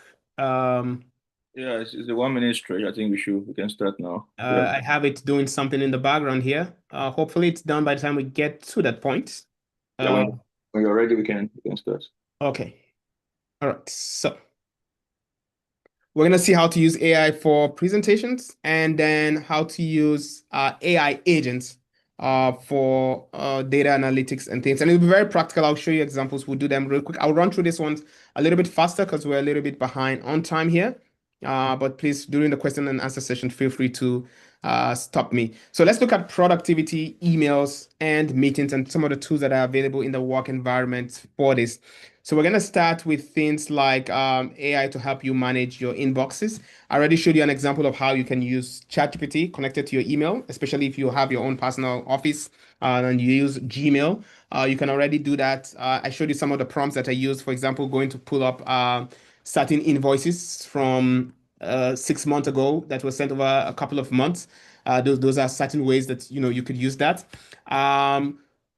So for example, some of the prompts I like to use personally, so these are personal prompts that I use. I have a prompt that I say, look through my email from the last week and tell me what are my top priorities. So I do this like on Monday, or maybe I've been away for like a week and I come back. I normally ask it to do that for me, and it works very well with Microsoft Copilot. So if you have Copilot and you've never tried this prompt, please try it out. You're going to thank me for that. It does a very good job at doing that. It's going to go through the email and look at the priorities that you have for the week. I do this kind of like every Monday. Another one that I like to do is sometimes when, like, I know we've talked about something with somebody, maybe it was 3 months ago, and I cannot find it, the search in Outlook does not work that great. So I go to Copilot and I say, find all the emails with /person. You can put the person's name where we mentioned this topic, summarize what was agreed upon. It will run for a couple of minutes, and you'll be surprised how well that works. One that I always use when I come back from vacation is I've been on vacation for the last 2 weeks. Catch me up on the most important emails, meetings, and decisions and things that need my attention. If your office uses the Microsoft 360 environment, so Outlook, Teams, OneDrive, it's gonna go through your Teams, it's gonna go through your Outlook, it's gonna go through your OneDrive and find even files that has been changed. So to tell you like, oh, you were working on this document, it looks like Mr. Samuel did some updates on this document. It will give you all of that, and it works very well. So if you're on the Microsoft environment, Copilot is accessible through Teams. So here's just a screenshot of Teams. When you click on the little Copilot icon there, you have Copilot and you can ask it whatever questions. And here's an example of what some of those prompts look like on my end. So look through my email from the last week and tell me my top priorities should be. So you can see it says there is an approval. This is not like my own personal one, but there's an approval needed from Elena to ask for go or no go. So you can see that somebody's waiting on a reply on Spear Optics count before she can look into the purchase. So it's gone ahead and look at every possible tasks that is available, and it's giving you the top 3 priorities. So the other one, find all my email with /person, and that mentions the switch upgrade. So this is Maya now. Remember, Maya is a network engineer. That's why all of the topics here are related to network engineering. So you can see that there are 6 emails about that topic, and it's showing you what is still required. So there is the switch is going to have a switch over on Saturday at 2 a.m. So it just gives you all of that. And finally, I've been on vacation for 2 weeks. Catch me up on the most important emails and meetings and decisions that need my attention. So you can see right there, it's giving you all the emails, all the decisions, and you can see the examples right there. This works so well. If you've never tried these prompts and you have Copilot, try them out. I promise you, you would thank me on that. It's going to save you a lot of time and make you more productive at work. So now let's switch to Microsoft Teams, which I think most organizations use today. Some of you might already have used this. Maybe you don't. I'll just give some of the basic and show you some few things that maybe you don't know about. So before meetings, if you have a meeting with somebody and you tell Teams to help me prepare for my meeting with @person, it's going to go ahead and look at it's going to look at that meeting and see who is going to be in that meeting. And then it will actually go ahead and give you all the preps that you need before the meeting. So it's like, okay, this meeting is about the AI conference. You need to read this file, read all of that. So it's going to do that, all that for you before the meeting happens. That's very powerful. Another one that you can do during the meeting, if you join a meeting late, you can just ask what were the decisions made so far. It will give you a recap for that within Teams. What actions were assigned to me? It's going to pull that for you. What did the presenter say about X topic? So I like to do that sometimes. Like I'm in a presentation in Teams, and like the presenter says something that I miss. I can just say, okay, what did they say about this? And maybe I had a question and I want it to be rephrased a little bit. I just ask Teams to help me rephrase that question. And I'll tell you a cheat sheet you can use. Let's keep this all between ourselves, right? So if you're in one of those meetings, I mean, some people go to those meetings where they kind of require you to always say something, and maybe you do not have something to say. A cheat sheet you can use is that just open Copilot on the side of the meeting and give it the prompt. So based on everything that has been discussed, give me 5 follow-up questions or contributions I can add to this, and it will give you some suggestions. Pick the one that makes most sense to you, add it in your voice, and you can go ahead and ask. So there you go. I've given you a little bit of a cheat sheet you can use in your next meeting. So we have, this is just an example of Copilot. Maybe I can show a quick demo for those who have never used Copilot to see what that looks like. I will just play this video for about 30 seconds and then we'll move on. Imagine you have an appointment that conflicts with your weekly business review. What if you could do both? With Copilot, you can opt to follow a meeting. After the meeting ends, Copilot will summarize what you missed. You'll get a notification in Teams when the recap is ready. This recap will highlight content that was shared, summarized notes, and any action items for you or others whose names were mentioned. You see that one of your customers was discussed, and you want to learn more. You can ask Copilot clarifying questions, and it provides a detailed response.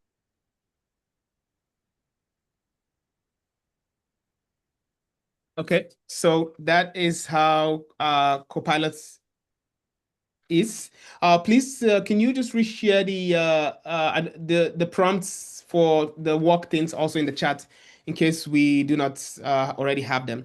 Okay, so let me show you one more example. This one most people probably don't know about, and I think your organization have to turn it on.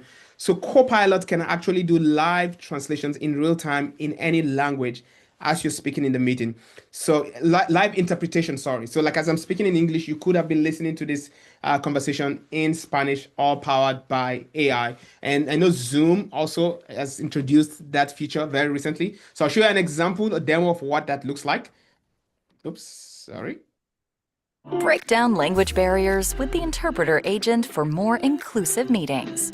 Interpreter can be activated during a Teams meeting at any time. Once you've turned on Interpreter, you can choose from 9 different languages for real-time interpretation. You have the option of simulating your voice, or you can choose a preset voice option. Hi, thank you everyone for joining. Today's session is a quick... Hola, gracias a todos por unirse. La sesión de hoy es un breve recorrido de avances recientes y herramientas nuevas que estamos lanzando para apoyar el trabajo entre funciones. Today, I'll be covering a few key updates that impact how we collaborate and where to find. 오늘은 우리가 협업하는 방식과 일상적으로 필요한 자료를. All right, I'll pause this. So, and if you go to Microsoft Teams, next time you start a Microsoft Teams meeting, just in the settings tab, there are the 3 tabs. Check to see if you have the interpretation stuff enabled. If not, if this is something that will be useful for the kind of work you do, talk to your IT teams to turn that on for you, and they should be able to turn that on for you in your organization. This is very, very helpful. It can even like do the interpretation in your voice all in real time. It's a very, very helpful tip that you can use when you have to give presentations in several languages.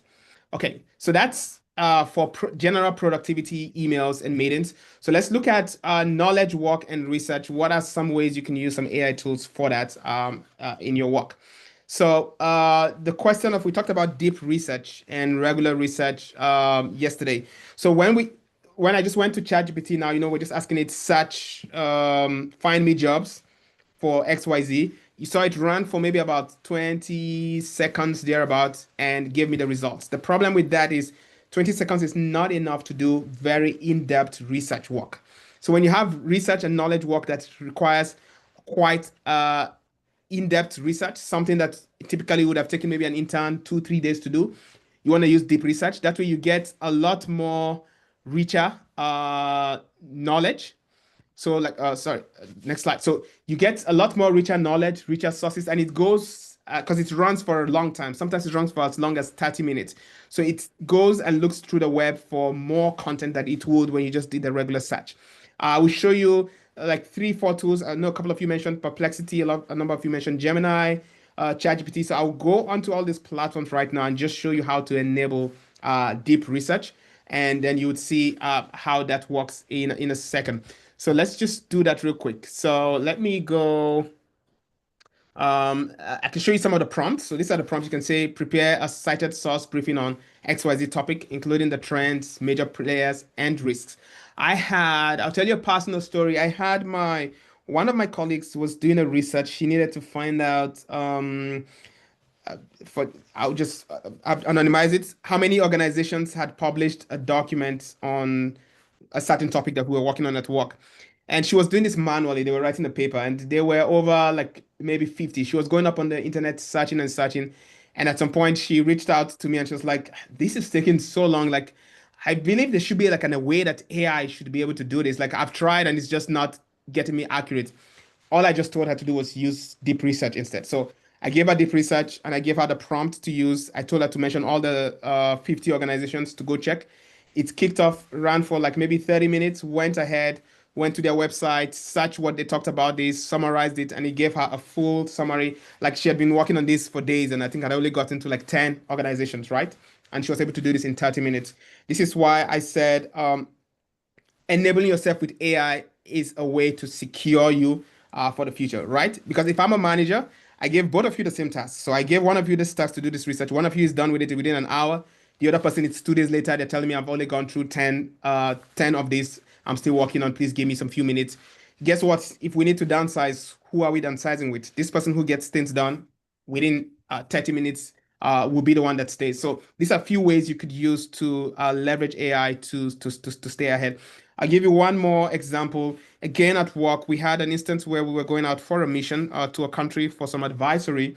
And part of it, we needed to do some research on a few companies and all. And then it was divided. We divided it amongst ourselves. We were about 4 of us doing the research.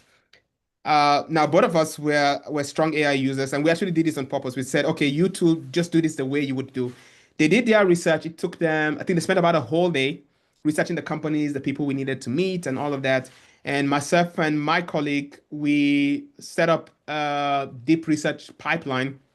It ran within an hour, researched all the companies, went to their LinkedIn page, got the contact pages, and within an hour, we were done with what took the other parties a day to do. So you can imagine how much you can gain efficiencies and save times with things like this. Another good way to use deep research is, again, comparing like 3 different approaches using the current research and, recommend strong options. So, right, you give it a document and say, can you take this document and compare the approaches? So it will run, deep research will run for a very long time and give you the responses. Another one I like is, research this market and identify the biggest development over the last 12 months. Over the last 12 months is a very long time sprint to give to a regular chat, GPT chat. So this is kind of where you use deep research. Let me show you real quick just where deep research is for anybody who has never used it before. I'm sure a number of us have. I'll show just real quick, and then we would move on. I'm not going to dive deep on that. So I'll start with ChatGPT. I'll open my Gemini. I'll open my Perplexity. Unfortunately, I cannot open my Copilot because it's has confidential information on there. But on ChatGPT, if you click on the plus sign right here at the bottom, you should have something that's called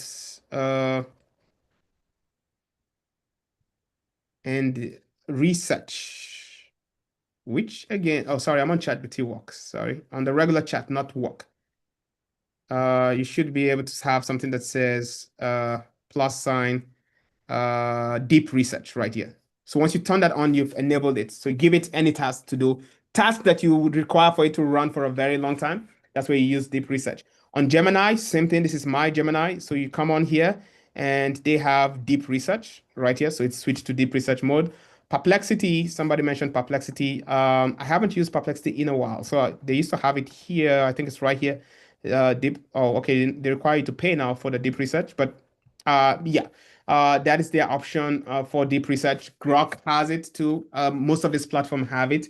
So always use that. Anytime you're trying to do any research work, please, if you've never done this before, start with ChatGPT, which is accessible to almost anybody. Give it a topic, put deep research mode, and it will work. It will save you a lot of time. The same thing applies if you work in the Microsoft Copilot environment and you want to search, for example, the same thing I did about emails, right? asking it to search your emails across work, use the researcher. It's called Microsoft Researcher. Use the Microsoft Researcher and ask it the same question. What were my priorities for the last 2 weeks? That's a long time. So you'll get a better results from that when you use the Microsoft Researcher for the deep research. So, and that's where to find it. Microsoft Researcher, if you're on Teams, it's just right there. It says Researcher. Enable it. It's going to save you a lot of time. One other ways that I like to really use AI for work and the deep research is for performance review. So a lot of us, I'm sure maybe most companies, everybody here does a performance review where at the end of the year, you have to sort of like maybe talk about everything you've worked on and then you have a review with your supervisor. Nowadays, I just open up a deep research and ask it to go through all the work that I've done. I have it here, go through my emails, meeting files and chats from like the last 6 months, identify key things I've worked on, what I have delivered, evidence of impact, then prepare a performance review report for me. And it will run for like 30 minutes. It will help you, if you've not kept track of everything you've worked on, it will help you with that and you're ready to, tweak that a bit and then go have a meeting with your supervisor on that. It will save you a lot of time. And that's what that looks like. So it will give you an example and you would see several examples like that. Okay, so that is in terms of communications and research. One other hack I like to do a lot, because for my work, we have to read a lot. So we have to read a lot of papers and a lot of articles, and it takes a lot of time to do that. So one new hack I found is a tool. A lot of you mentioned you have Gemini, so you should have this also enabled. It's called Notebook LM. Some of you might have had it. Some of you might not have had it. What it does is that if you give it any text source, it converts it for you into a podcast. So instead of you reading a 100-page PDF, you can listen to a podcast for 2 people discussing that PDF. I'll show you an example of what that audio looks like. I'll play about 15 seconds of it and then we will pause. Welcome to the deep dive. We all know AI is transforming our world at lightning speed, but how do we even begin to govern something so powerful and fast evolving? That's the core question, isn't it? Exactly. Today we're diving headfirst into that very question, exploring the absolutely crucial world of AI model governance. A really vital topic right now. Our map for this journey is a comprehensive report from the Carnegie Endowment for International Peace, published just last July. All right, I'll pause it here. You can see that sounds very realistic. That could be any podcast that you were listening to on Spotify. So what I'll typically do, if I have a topic that I need to learn more on, and it's a lot, I'll give it to Notebook LM. It will generate the podcast. And I can listen to this in my car. And by the time I've gone, this is 15 minutes. By the time I'm done with my 30 minutes ride, I'm already knowledgeable on that topic. And they have something called interrupt. While the podcast is playing, you can actually interrupt and ask questions. And the AI will do some research and answer that question for you. It's a big time saver. I use this a lot when I'm traveling for work. I'll create podcasts for all the documents that I need to pay attention to. I need to be up to date with. And when I'm in the plane, I just download them and I just listen to them and it just helps me prepare.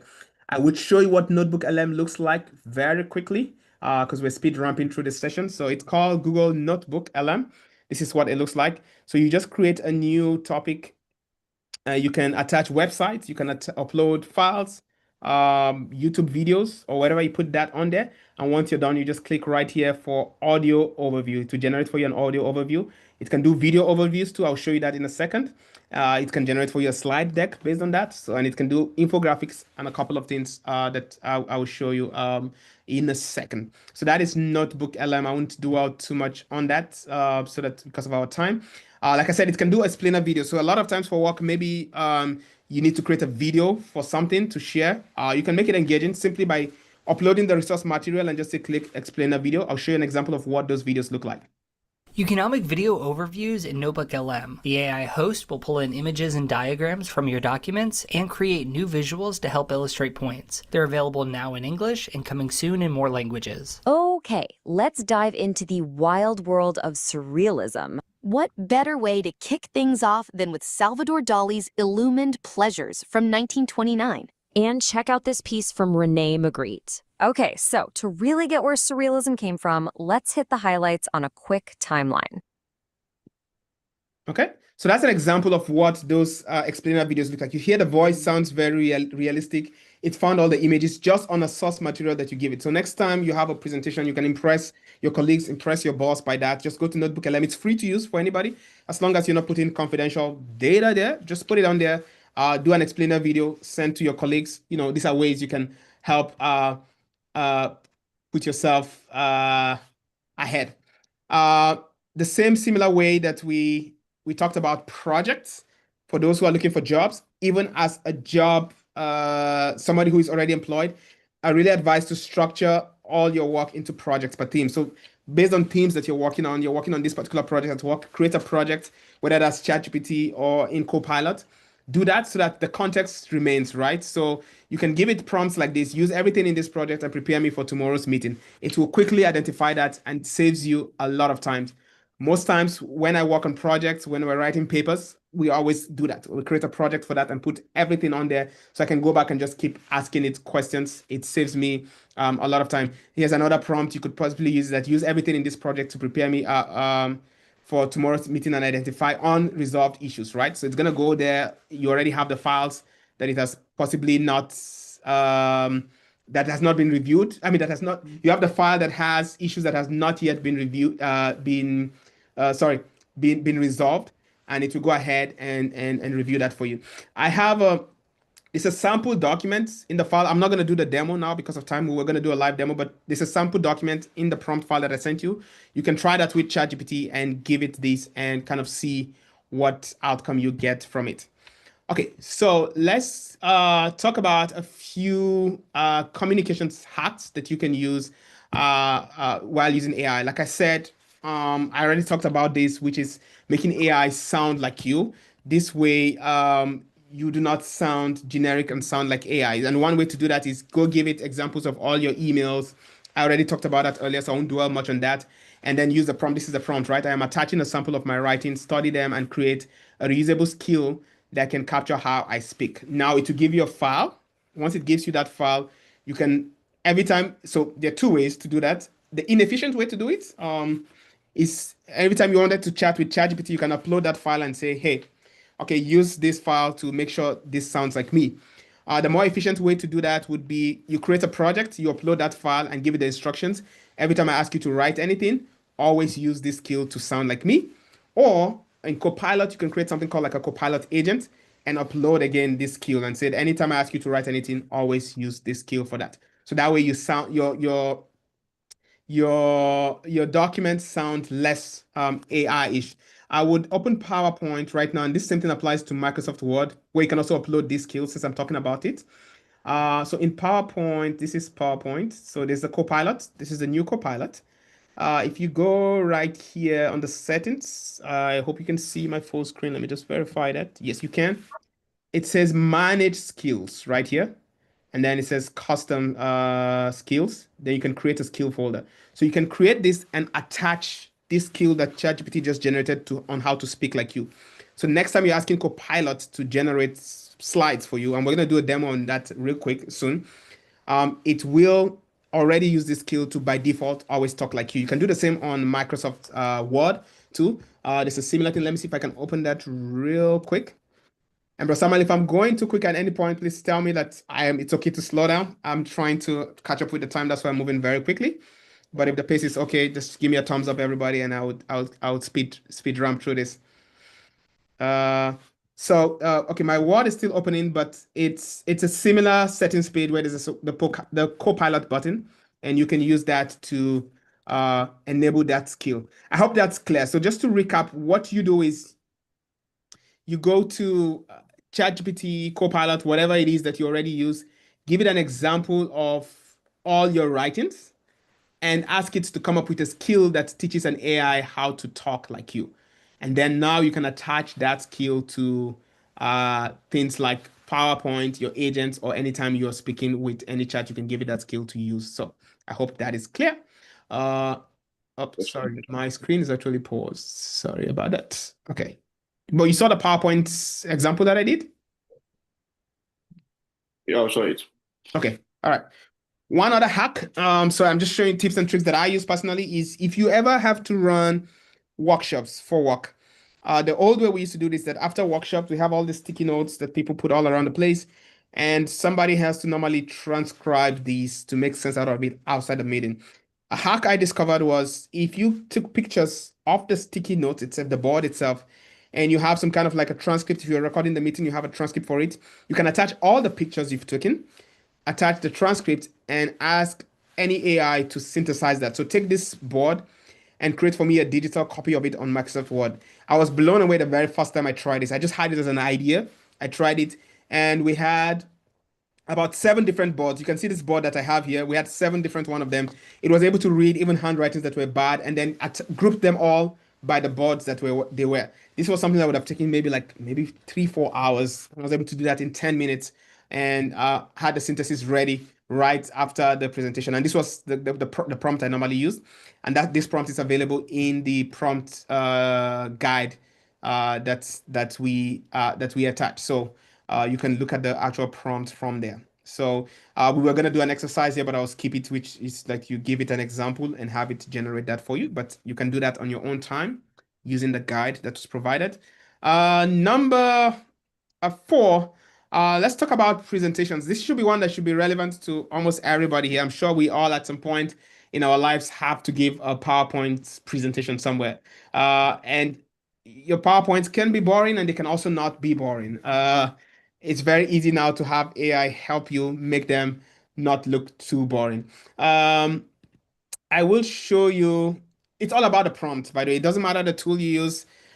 You don't have to use any kind of special tools. You can do that either in PowerPoint or in ChatGPT Work. I'll show you 2 examples with PowerPoint and in ChatGPT Work, and I'll show you what to do with the prompt to sort of make it look more interesting. So I will close this. X this out right now. Let me copy out this prompt. This same prompt is also there in the file that we gave you. So I have okay, let me go to my PowerPoint. So I'll leave this running. We'll come back to this later. I'll show you the one that ChatGPT Work was doing because it's done with that. So in PowerPoint, this is new. This is new, like maybe about a month old now. It's gotten quite good at doing PowerPoint. So if your PowerPoint, your work has Copilot, when you come right here to Copilot,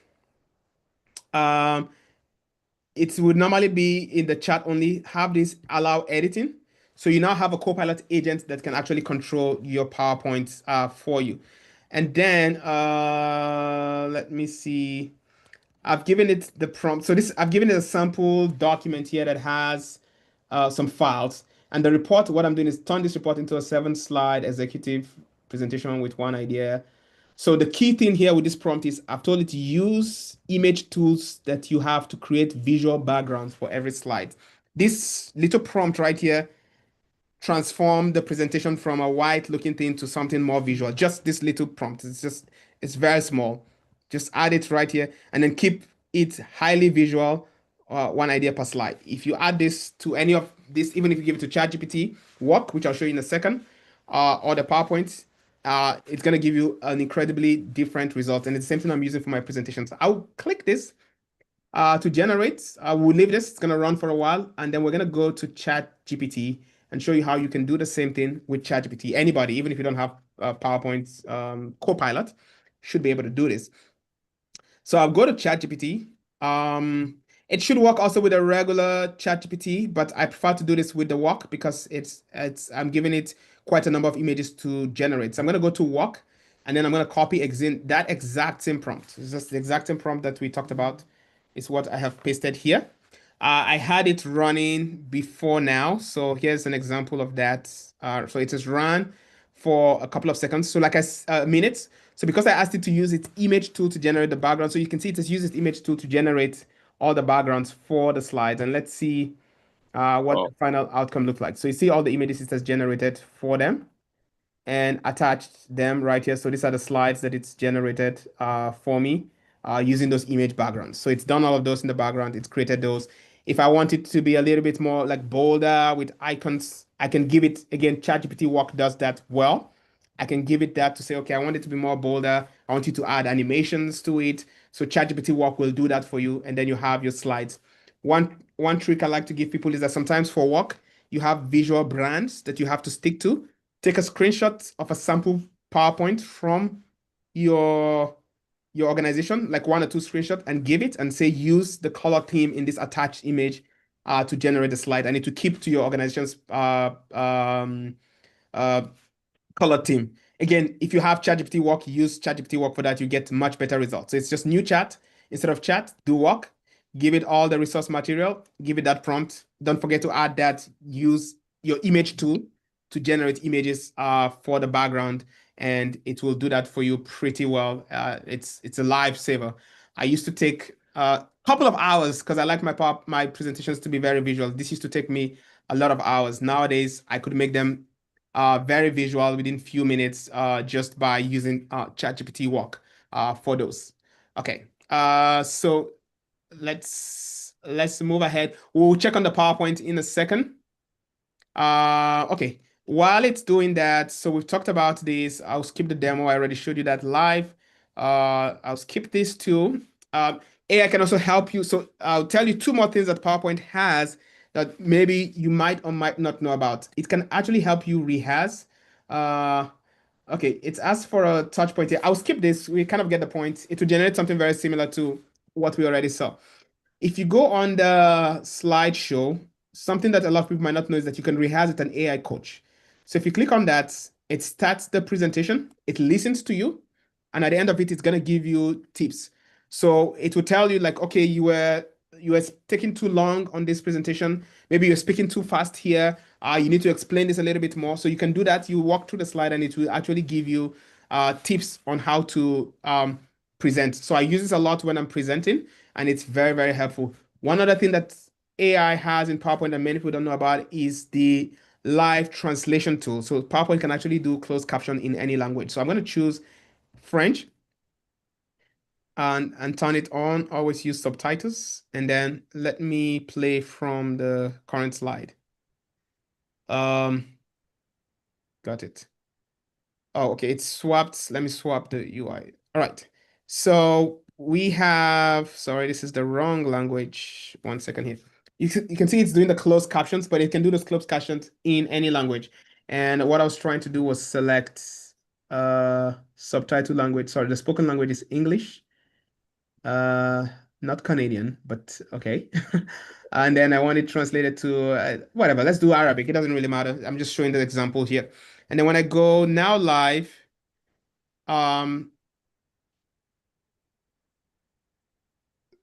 sorry.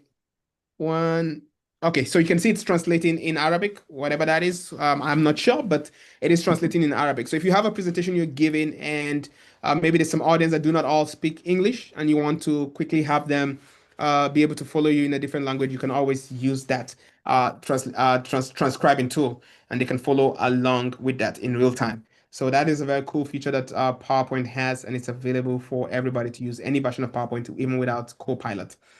All right, so let's, I already spoke about this. So still about visuals, I can run this. This is a good one. I'll run the example of this very quickly, and then we'll skip through it. So you can use AI to create infographics, right? Where you have a lot of information that you want to be visually representative to share. Let me quickly show you an example. So I'm going to go to our prompt library. I'll be generating this and we'll move along, and then I'll come back to show us the results. So I'm going back to the AI for Work. If you scroll down to presentation, there is an infographic prompt there. Let me keep out here.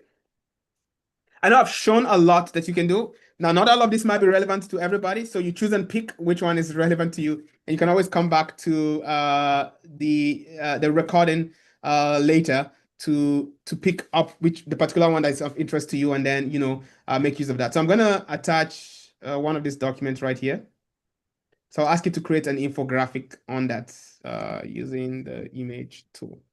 All right, so we'll come back to this later. I think this is a good example for you to see. I will come back to this in a second when that is done. We'll proceed with the presentation. So I will maybe, let me just jump to, that's good enough for the visuals. I'll jump to data automation here. So the whole idea is that, and I'll show maybe one demo and we'll probably close it off.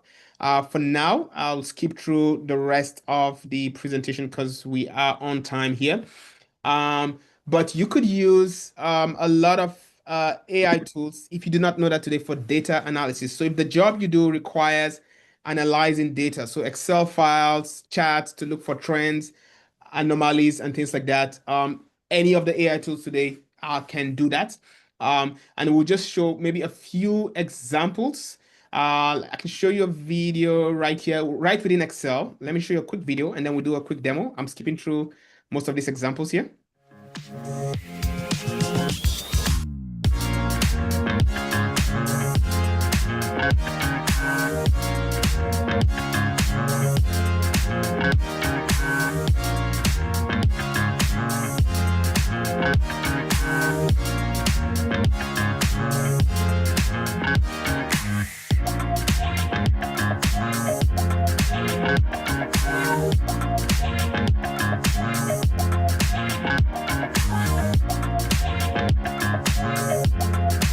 So that's Copilot in Excel. You can use it to analyze and do chats. We'll just do one quick demo together, and maybe I'll pause for questions because I know that's a lot and I'm running through them quite quickly.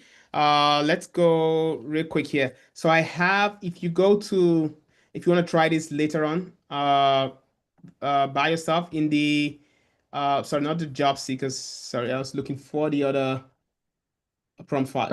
AI for work. AI for work, yes. Let me show you right here under resources. I have a sample, I believe, Excel workbook right here. So when I open it, it is it's a financial analysis, financial data for a company. You can see it has several tabs. So you can use this to play around with this. So we'll go here to ChatGPT. I'll attach that file.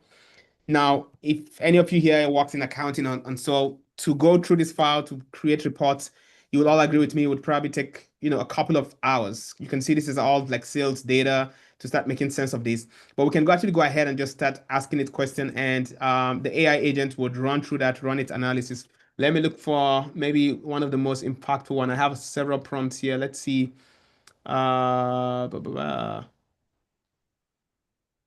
Okay, so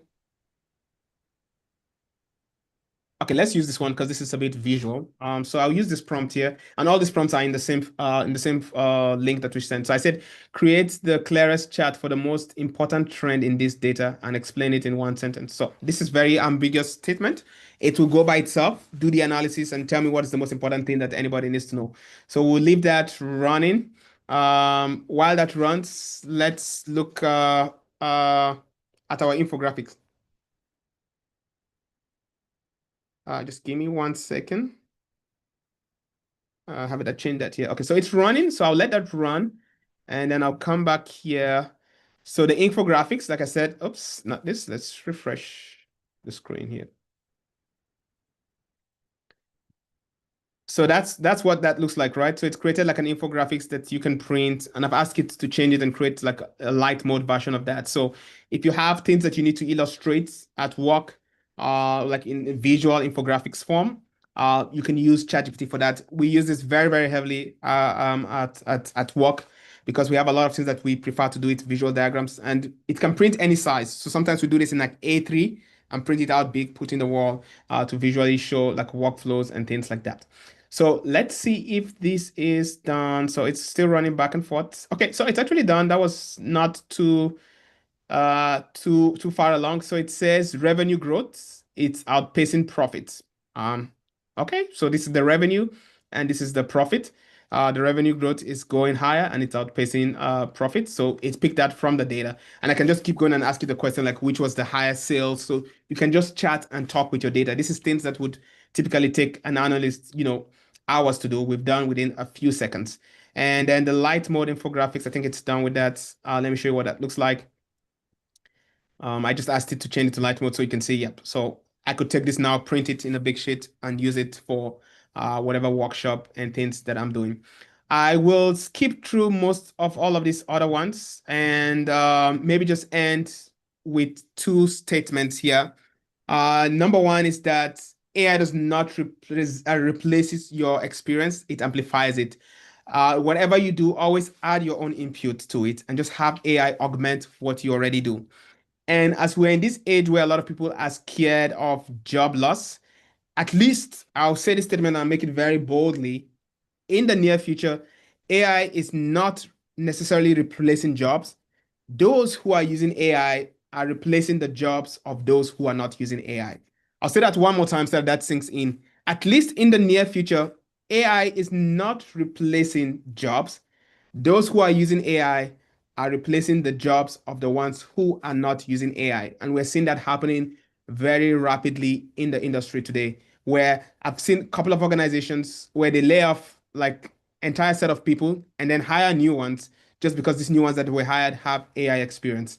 So for you to remain relevant, again, I said you have to look how you can look at your own personal work, right? How can I leverage AI tools to make my own personal work relevant for me? I've shown you several things just to spark your mind and give you ideas. Now, the ways you can use this in your own tailored form, that's left for you to decide. But one quick way to start is think about what is one thing I do at my work that normally takes very long. It's very repetitive. It's boring. It's not something I enjoy doing. If I could hire someone to do this, I will give it to them. And then ask yourself that question. Okay, based on everything I've learned today, how can I outsource this to an AI tool? If I didn't show the particular steps, ask ChatGPT. Teach me step by step, as if I'm a 5-year-old, how to automate this using XYZ tool that we have available. And it will walk you through that step by step. Thank you. I would pause now and see if we have time to take maybe some quick questions, and we can maybe take more when we recycle back in the afternoon. Right, let's show some reaction to Bro Emmanuel. Thank you so much. What a session. Seriously, this is a lot and very impactful. Thank you so much. Thank you. All right, we'll take 2 questions before we go for our break. 2 questions, and I will take one from the chat. Part of the question that I was sent to the chat quickly. Someone was asking, can I use ChatGPT work to make edits to virtual recording, like virtual video recording? That can you use it for recording? Yeah. To make edits to recording, I'm not sure what you mean by that. Like if you have a file and you want it to edit it? Like a video, like you've recorded a video, you want it to edit it for you. Maybe you are a YouTuber, you want to create the content, you want ChatGPT to help you with editing those works. Yes, you can actually do that, and I do that. So the only thing I cannot answer confidently is how well it works on the web version. I use ChatGPT for work, but I use it on because you can install the app right here. I have it somewhere here if I can find it on my tab. So this is the app. I have it somewhere here, and you can actually install. They have it ChatGPT work. So I do give it files and I ask it to edit. I need to go ahead and figure out how to do it. I haven't tried that on the web version, but I want to believe you can do that. I'll give it a quick example as we're in the break, and I'll give you an answer to see if it still works on the web version too. Awesome. Thank you. We'll take Pastor. Pastor, I can see your hand up. Thank you again, Bro Emmanuel and Bro Samuel. Now, I want to re-echo a question here which resonates with me. I realize all through this presentation, you are giving an accurate prompt or command to give you the best answer that you want. So the brother is saying generating the right and accurate prompt is a very powerful skill that we can leverage on using this. Is it out of experience that we get all of these commands? Because that is what will give us the best optimization in whatever we are trying to do. So if I don't have a good control, a good command of the prompt, then I may not get the best out of this platform or these agents. So give us a bit of tips now to take real command of these prompts. Okay, I will. Thank you for the question. I'll give 2 responses to that. So a lot of this comes with experience. The best thing you can do for yourself is to start using the tool. So I'll give my wife as an example. She's not like an IT professional or anything like that, but the way she uses ChatGPT and the likes for writing, she's a communication specialist. She has figured out the prompts to get it to, I use all these humanizer skills and all. She does not use that.